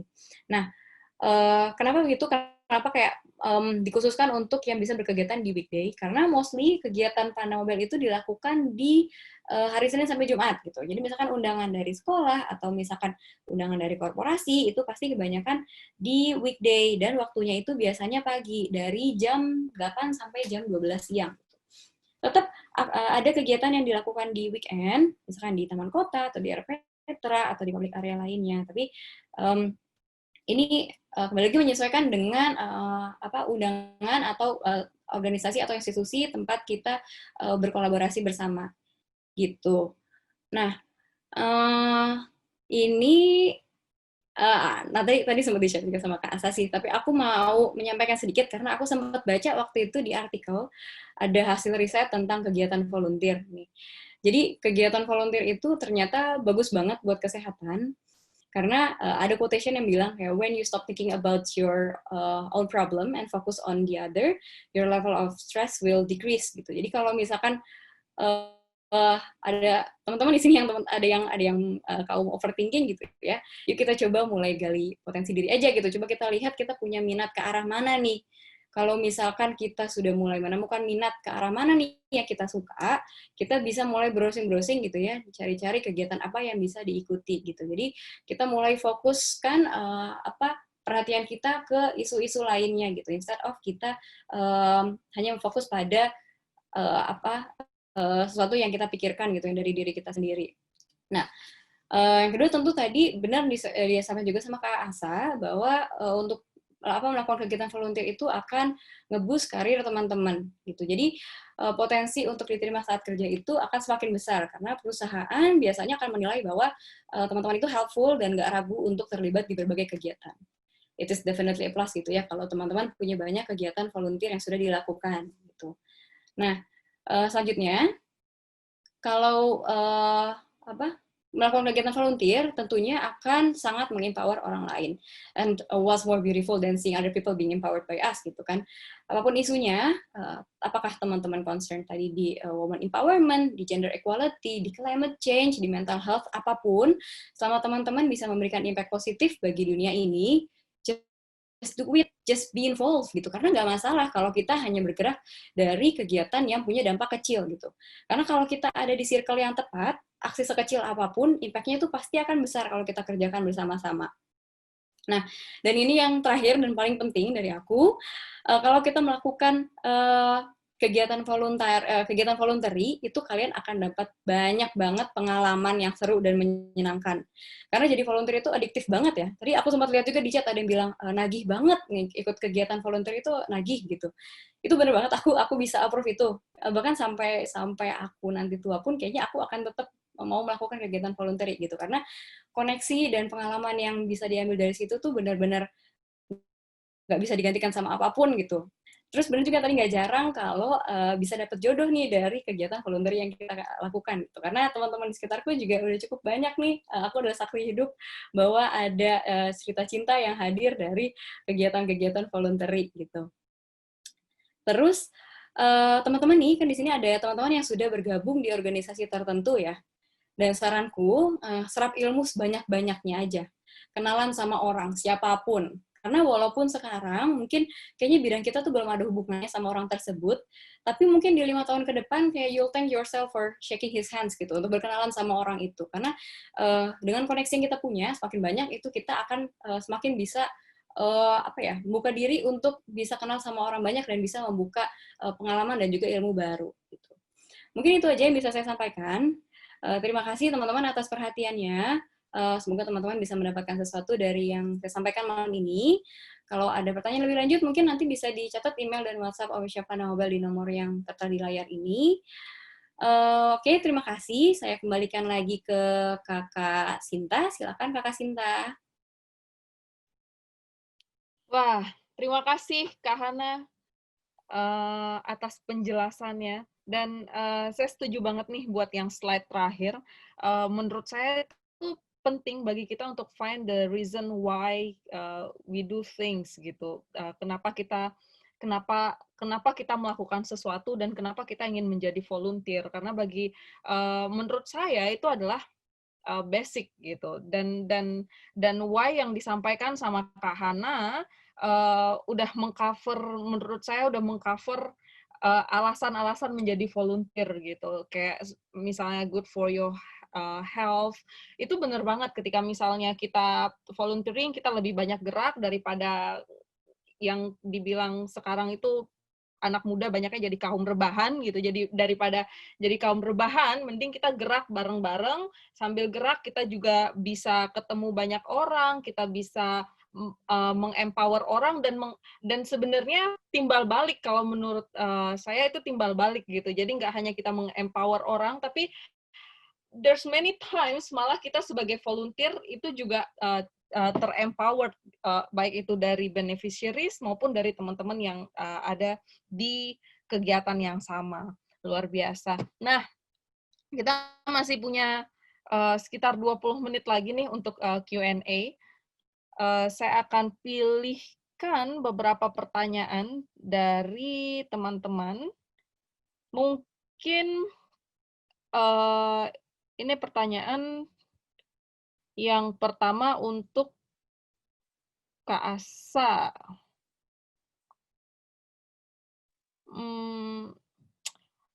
Tapi bisa dijawab sama Kak Hana juga sih menurut saya. Dari Duriah Zain di Depok. Mungkin ini pertanyaan yang sangat mendasar. Jika aku masih pemula ingin menjadi relawan dengan aku yang belum pernah masuk dalam komunitas apapun, menurut kakak dari mana aku harus memulai dengan aku yang berkeinginan menjadi relawan ini? Gitu. Mulainya dari mana sih kalau mau jadi relawan tuh? Silahkan mungkin Kak Asa dulu. Oh iya, aku mau nyapa dulu Kak Hana. Halo, salam kenal. Belum pernah ketemu, bisa kenalan di sini, jadi nambah teman baru. Oke, tadi pertanyaannya itu boleh ya jawabnya berdasarkan pengalaman. Jadi kalau dulu awalnya sebenarnya aku jadi relawan itu kebanyakan adalah kekhawatirannya adalah komitmen. Jadi biasanya ini juga sebenarnya ditemui oleh teman-teman lain gitu ya. Kak, aku pengen jadi relawan tapi aku kuliah, ada kuliah weekend, aku ada kerja, aku ada ini. Jadi masalah waktu gitu ya. Jadi sebenarnya ada kekhawatiran itu nyata ya, maksudnya valid, tapi sebenarnya ada jawabannya atau solusinya gitu. Jadi di kerelawanan itu ada berbagai jenis aktivitas. Ada yang bentuknya event, yang biasanya teman-teman bisa ikutin hanya join jadi relawan itu untuk beberapa jam atau hanya di hari-hari tertentu. Ada yang sifatnya reguler, kalau kayak aku di Sahabat Anak tadi, aku ngajar setiap Minggu ya, setiap sore Minggu jam 3 sampai jam 5 itu jadi reguler, jadi aku melakukan hal itu terus gitu ya, ada jadwal pastinya. Ada juga yang sifatnya project, yang misalnya teman-teman diberikan project oleh komunitas dan diharap mengerjakan itu selama misalnya 1 bulan, 2 bulan, 1 minggu, 2 hari, macam-macam ada waktunya tapi bebas gitu mau dikerjainnya kapan, waktunya dibebaskan tapi sampai ada deadline-nya. Nah, sebenarnya yang kebanyakan adalah diikuti oleh first time volunteer atau orang-orang yang belum pernah jadi relawan gitu ya, adalah yang sifatnya event. Event tuh yang biasa banyak disukai juga sih di Indo Relawan, bentuk-bentuk kegiatan yang hanya meminta waktu komitmen itu hanya beberapa jam saja di akhir pekan gitu ya. Misalnya relawan clean up, relawan bersih-bersih sampah di jalanan, itu biasanya cuma setiap hari Minggu atau Sabtu jam 7 sampai jam 9 kita bersih-bersih bareng-bareng gotong royong itu kerja bakti ya. Itu juga udah membantu dan itu banyak sekali peminatnya kegiatan-kegiatan yang seperti itu. Jadi mungkin dari aku tipsnya tadi Kak siapa yang nanya ya? Aku lupa namanya. Itu bisa ikut kegiatan yang mungkin pendek-pendek ya waktunya kalau memang masih khawatir dengan komitmennya. Jadi bisa nyari kegiatan yang sifatnya event. Nah, yang kedua, yang penting juga adalah untuk mencari tahu isu apa sih yang disukain sama teman-teman gitu ya. Tadi kan Kak Hana sempat nanya gitu, teman-teman jawab juga. Nah, itu mungkin bisa dibilang adalah isu-isu yang bikin gerah ya buat pribadi. Kayak aku tuh sebenarnya kenapa bisa ada di Sahabat Anak karena aku care sama anak-anak jalanan. Aku mikir dulu kayak kenapa sih mereka harus kerja? Mereka kan seharusnya sekolah gitu ya. Mereka seharusnya mendapatkan pendidikan. Mereka nggak harus di jalanan. Nah, ternyata si komunitas ini, Sahabat Anak ini punya value yang sama dengan value aku. Jadi aku bisa bisa join di situ gitu. Jadi teman-teman mungkin bisa cari isu-isu yang bikin gerah ya buat teman-teman yang gemes banget ya. Mungkin ada yang cinta lingkungan, sebel banget lihat orang pakai plastik, sebel banget lihat orang masih bawa kresek gitu ya. Mungkin itu adalah panggilan hatinya teman-teman untuk berkontribusi di isu tersebut, mendukung apa yang digerakkan oleh teman-teman komunitas di isu tersebut gitu. Jadi cari sesuatu yang kayaknya bikin gerah atau mungkin cari sesuatu yang memang teman-teman minati. Apa sih yang pengen teman-teman suka gitu ya isunya. Nah, teman-teman bisa coba cari kegiatan di situ, cari komunitasnya, join jadi relawan dan itu sih mungkin yang bisa aku bagikan tipsnya ya. 2 itu. Terima kasih. Mungkin bisa ditambahkan oleh Kak Hana. Terima kasih, Kak. Silakan Kak Hana ditambahkan. Iya, oke. Terima kasih pertanyaannya. Thank you tadi Kak Cynthia sempat mention juga. Nah, aku mau nambahin sedikit aja sih mungkin, karena aku setuju banget sama apa yang disampaikan sama Kak Asa.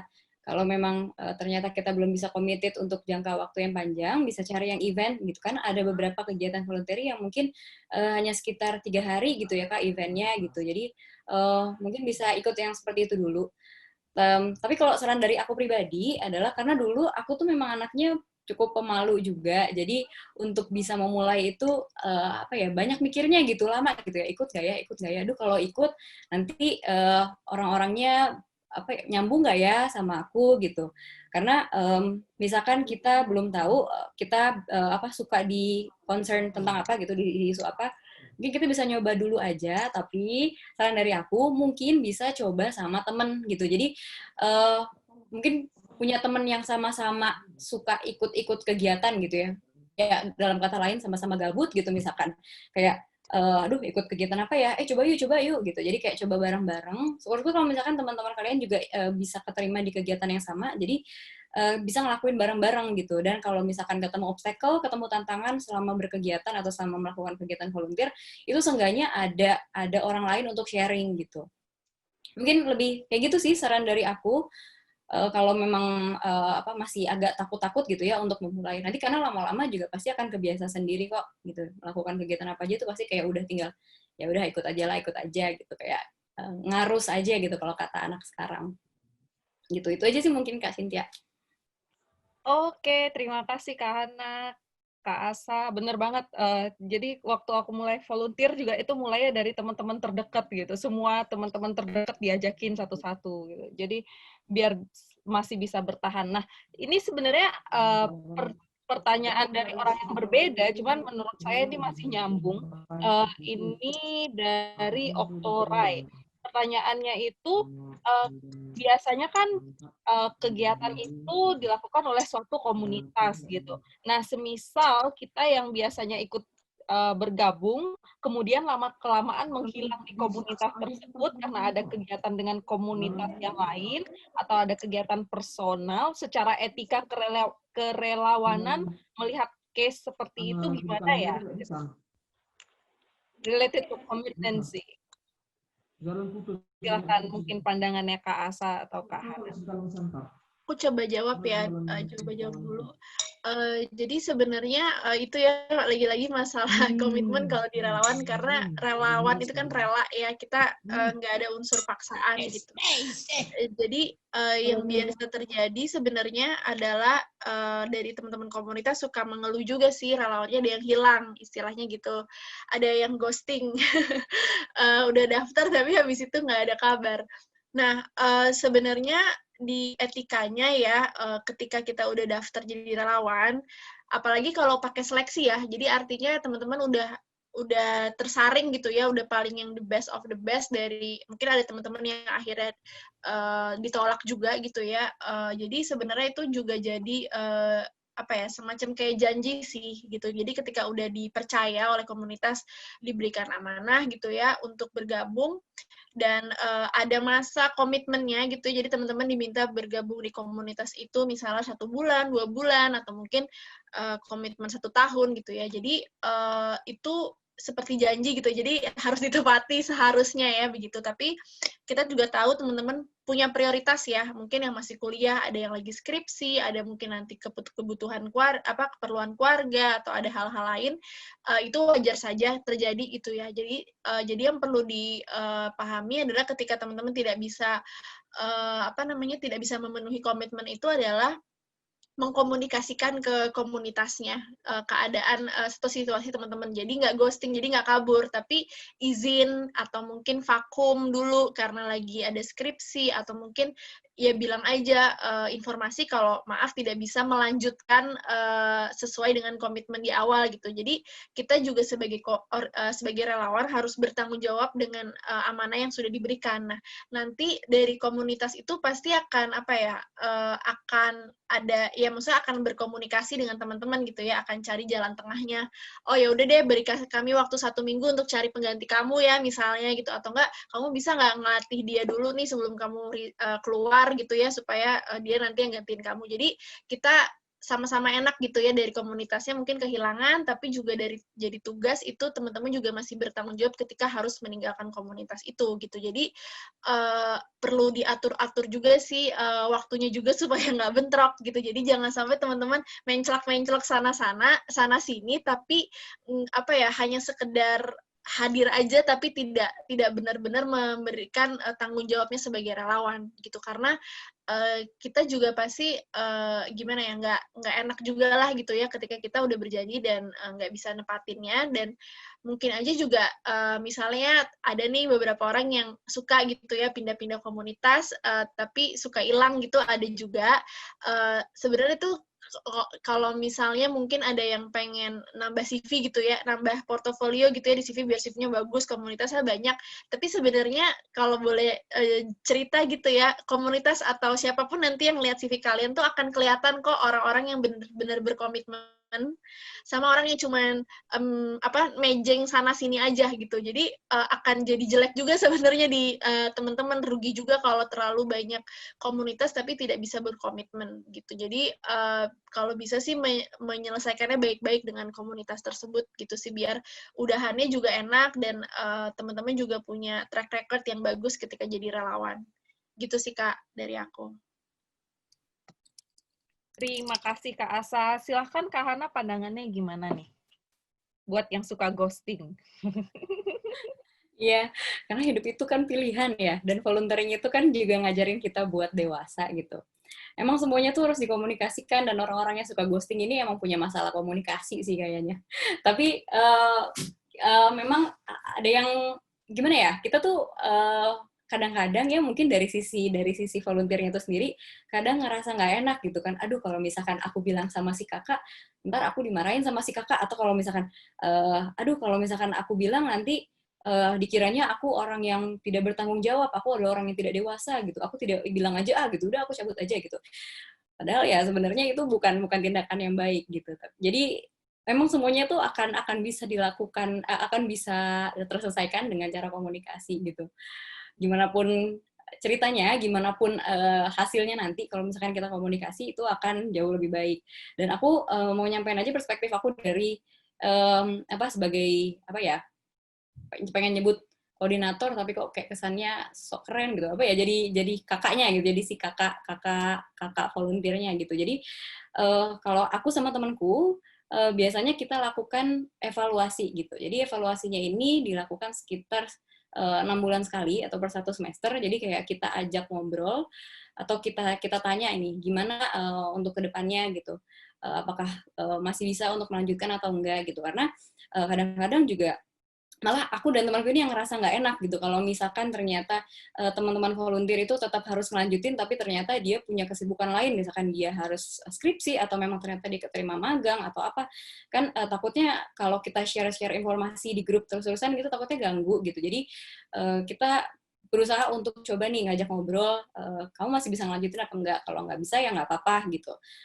Nanti kita eliminate ya gitu. Tapi kalau emang masih bisa mau ngelanjutin di semester berikutnya, ya hadir aja gitu di beberapa kegiatan gitu supaya kita tahu kalau kamu memang committed gitu.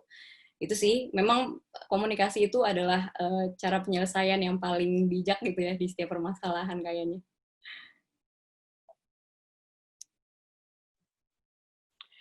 Terima kasih Kak Hana, benar banget. Kuncinya itu adalah komunikasi.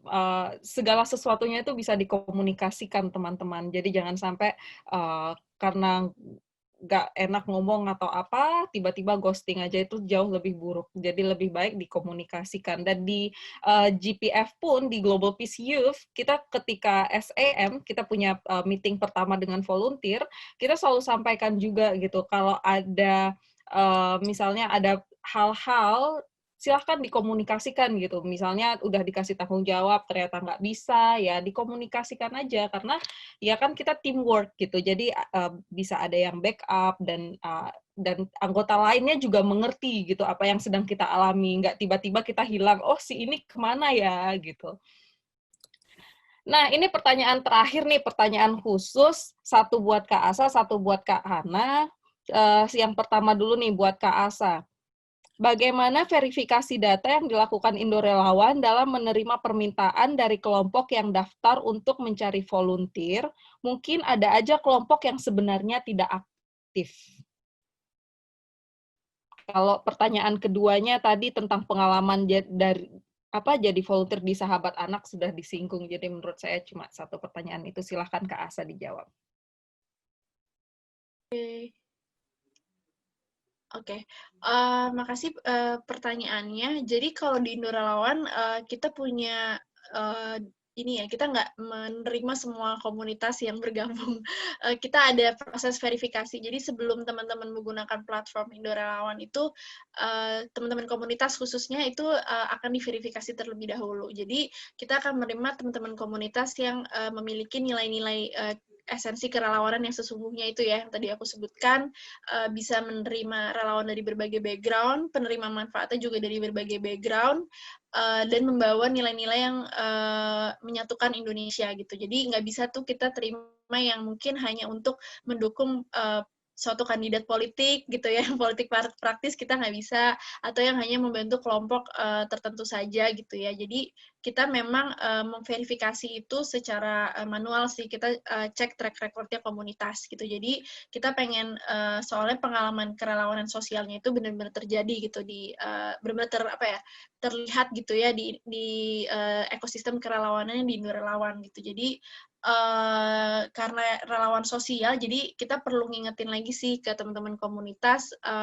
kita tuh sebagai organisasi sosial tuh juga harus harus membawa nilai-nilai itu sih, nilai-nilai inklusivitas, keberagaman, gotong royong ya, yang ya apa Bhinneka Tunggal Ika gitu ya yang harus kita kita suarakan gitu ya. Jadi karena esensinya relawan kan memang tidak melihat dari berbagai background gitu. Jadi prosesnya seperti itu sih, kita verifikasi dulu datanya, dan kita juga tidak melihat apa ya, komunitas itu besar atau kecil ya. Jadi kita pernah bantu komunitas yang umurnya baru 1 bulan, 3 bulan gitu, anggotanya cuma berdua, cuma co-foundernya, tapi akhirnya bisa besar karena berkat nyari relawan di Indo Relawan gitu ya. Dan kita juga bisa bantu teman-teman yang yang memang sudah besar gitu ya, seperti mungkin WWF, ada organisasi lain juga yang memang sudah global, itu bahkan bisa kita bantu juga. Jadi kita nggak masalah asal memiliki nilai-nilai yang dibawa itu nilai-nilai kerelawanan yang universal tadi. Itu aja dari aku. Terima kasih Kak Asa, mudah-mudahan menjawab nih. Nah, untuk Kak Hana nih pertanyaan terakhir ya. Sayang banget waktunya, tinggal 5 menit. Kak Hana, bagaimana cara menyeimbangkan antara kegiatan kerelawanan dengan pekerjaan atau kegiatan perkuliahan? Bagaimana membagi waktunya? Oke. Kak Hana. Terima kasih pertanyaannya, Kak. Ini pertanyaan dari Koir ya. Nah, gimana cara menyeimbangkan gitu? Ini kembali lagi menyesuaikan dengan skala prioritas teman-teman sih. Dulu kalau di Panda Mobile itu ada yang disebut S-Panmob atau Sarjana Panmob, karena kok volunteer ini kok kayak lebih sering kegiatan sama Panda Mobile gitu dibanding masuk kuliah gitu. Nah, jangan sampai begitu karena kayak tetap utamakan kegiatan perkuliahan gitu. Tapi kembali lagi memang ada beberapa jurusan gitu ya yang memang lebih sedikit gitu ya waktu kuliahnya. Misalkan dalam seminggu hanya masuk sekitar 3 hari gitu ya, jadi 2 harinya tuh kosong. Belum lagi kalau ada Sabtu Minggu gitu ya, jadi 4 hari bisa dipakai kegiatan. Nah, kalau memang teman-teman ternyata jurusannya itu waktu perkuliahannya itu padat gitu ya, itu bisa disampaikan sih nanti ke koordinatornya gitu. Bisa dibilang kalau Kak, misalkan jurusannya itu kedokteran gitu ya, Kak, aku jurusannya kedokteran, aku harus masuk setiap hari gitu, aku nggak punya waktu kosong, mungkin hanya kosong di hari Minggu gitu. Boleh nggak kalau aku kegiatan hanya di hari Minggu aja gitu. Nah, nanti dari kakak-kakak yang mengatur gitu ya, bisa disesuaikan untuk kegiatannya. Jadi di hari Minggu nanti kalau misalkan ada kegiatan yang diutamakan untuk jadi volunteer, misalkan teman-teman gitu. Jadi memang perlu dikabarin aja gitu, dikasih tahu ke kakak-kakaknya atau ke koordinatornya masing-masing gitu.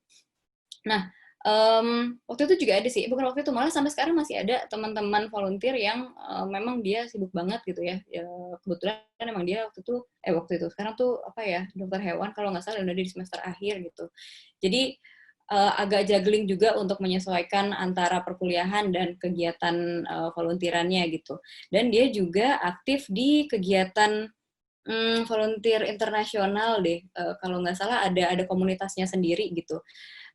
Itu mungkin dia memang kegiatannya nggak bisa secara rutin gitu ya, nggak bisa seminggu sekali ataupun mungkin hanya sekitar sebulan sekali gitu. Tapi nggak masalah asalkan dikomunikasikan, asalkan diomongin, nanti pasti akan dapat pengertian juga kok dari kakak-kakaknya atau dari koordinatornya gitu. Karena kita juga tetap mengutamakan perkuliahan teman-teman dulu gitu. Kita nggak mungkin kayak ngerelain teman-teman kuliahnya jarang-jarang gitu dan lebih sering ikut kegiatan gitu. Karena enggak lah gitu, kita lebih mengutamakan pendidikan teman-teman dulu.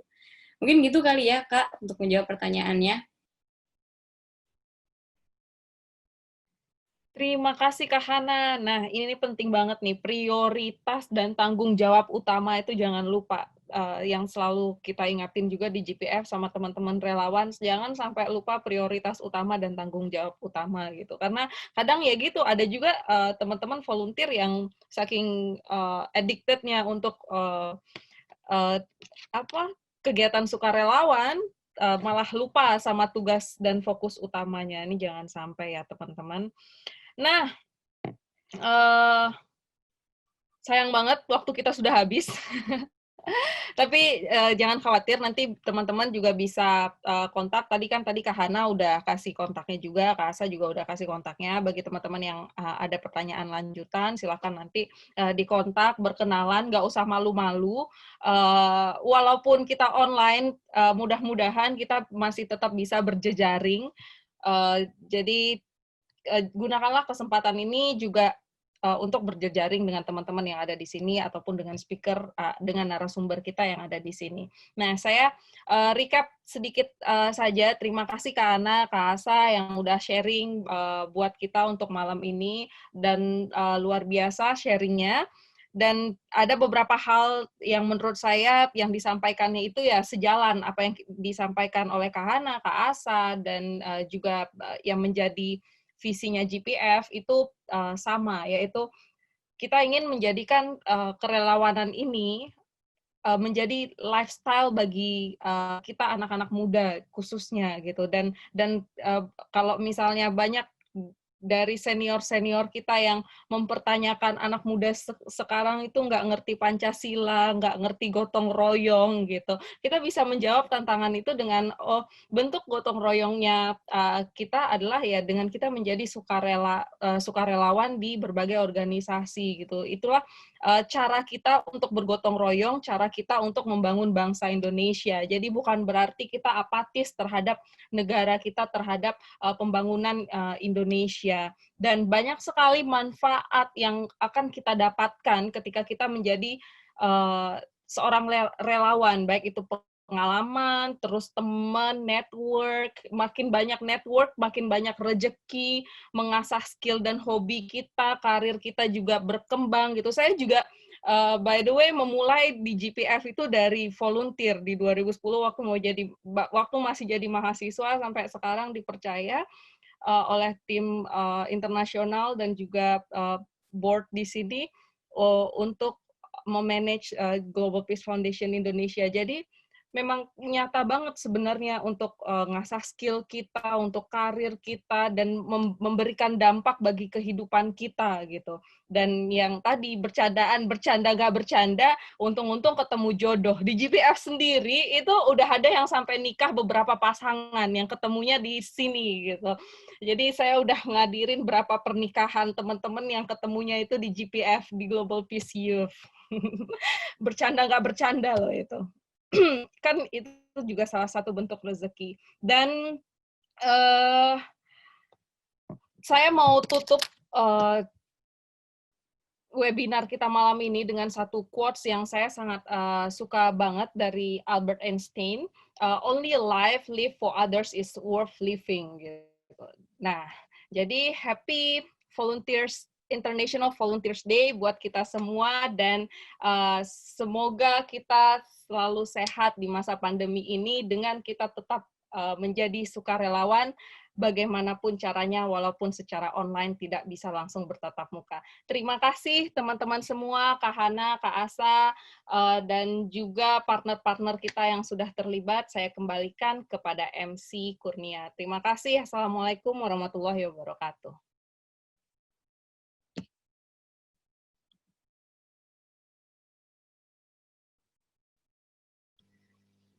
Oke, terima kasih banyak Kak Tia dan juga kedua pembicara kita pada malam hari ini yang sangat luar biasa. Terima kasih Kak Asa dan Kak Ana.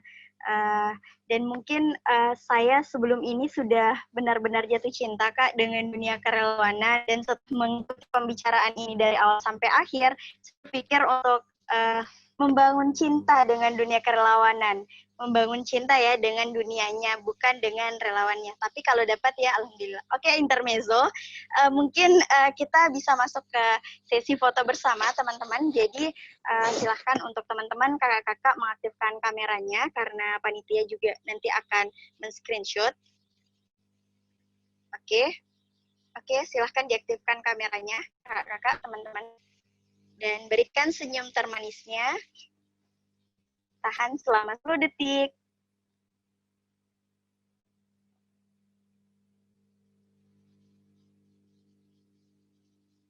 Oke, udah ya Kak. Oke, terima kasih banyak untuk semuanya. Mungkin selanjutnya ada sedikit informasi ya Kak. Boleh share screen-nya Kak.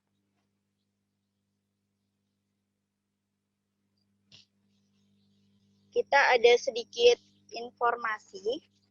Boleh di-share dulu, Kak, PPT-nya.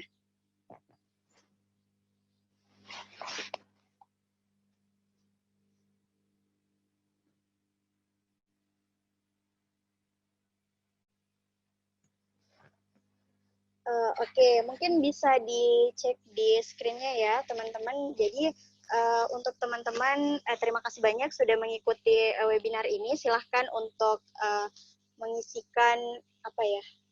Oh, itu ya, untuk member ya. Oh, silakan untuk teman-teman yang tertarik mungkin dengan kegiatan-kegiatannya GPF Indonesia dan ingin bergabung di kegiatan-kegiatan selanjutnya, silahkan untuk mendaftarkan diri menjadi member GPY Indonesia. Di screen boleh dilihat bit.ly-nya, teman-teman. Oke. Silahkan untuk bergabung menjadi keluarga besar GPF Indonesia. Dan untuk teman-teman yang ingin berpartisipasi mendukung upaya dalam hal menyebarkan nilai-nilai kebaikan dan perdamaian, boleh banget ikut berkontribusi memberikan donasi di Yayasan Perdamaian Global Indonesia. Boleh di-scan barcode-nya.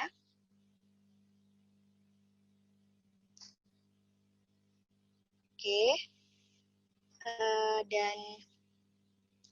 Dan ya, silakan untuk teman-teman yang ingin mendapatkan sertifikat, mendukung peningkatan kualitas webinar GPY Academy Series ini selanjutnya, silakan diisi feedback form-nya.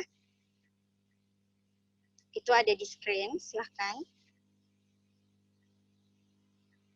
Oke, dan info terakhir mungkin, Kak. Ya, dan kabar gembira untuk teman-teman yang telah mengikuti webinar ini dari awal sampai akhir, ada voucher dari Red Doors, silahkan digunakan sebaik-baiknya. Silahkan dicek di screen, ada vouchernya. Dan mungkin itu sedikit informasi dari GPF Indonesia. Kami ucapkan banyak-banyak terima kasih. Kita sudah sampai di penghujung acara. Tidak terasa kalau di waktu Indonesia Tengah, sekarang udah jam 10, pukul 10 waktu Indonesia Tengah di Makassar itu sendiri. Terima kasih kami ucapkan kepada Bapak Chandra, Pak Chandra selaku Chairman GPF Indonesia. Kami ucapkan terima kasih kepada para pembicara kita, Kak Asta dari Relawan, ada Kak Hana dari WWF Indonesia. Terima kasih juga untuk Kak Tia, moderator kita pada malam hari ini. Kakak-kakak keren, luar biasa, sangat menginspirasi.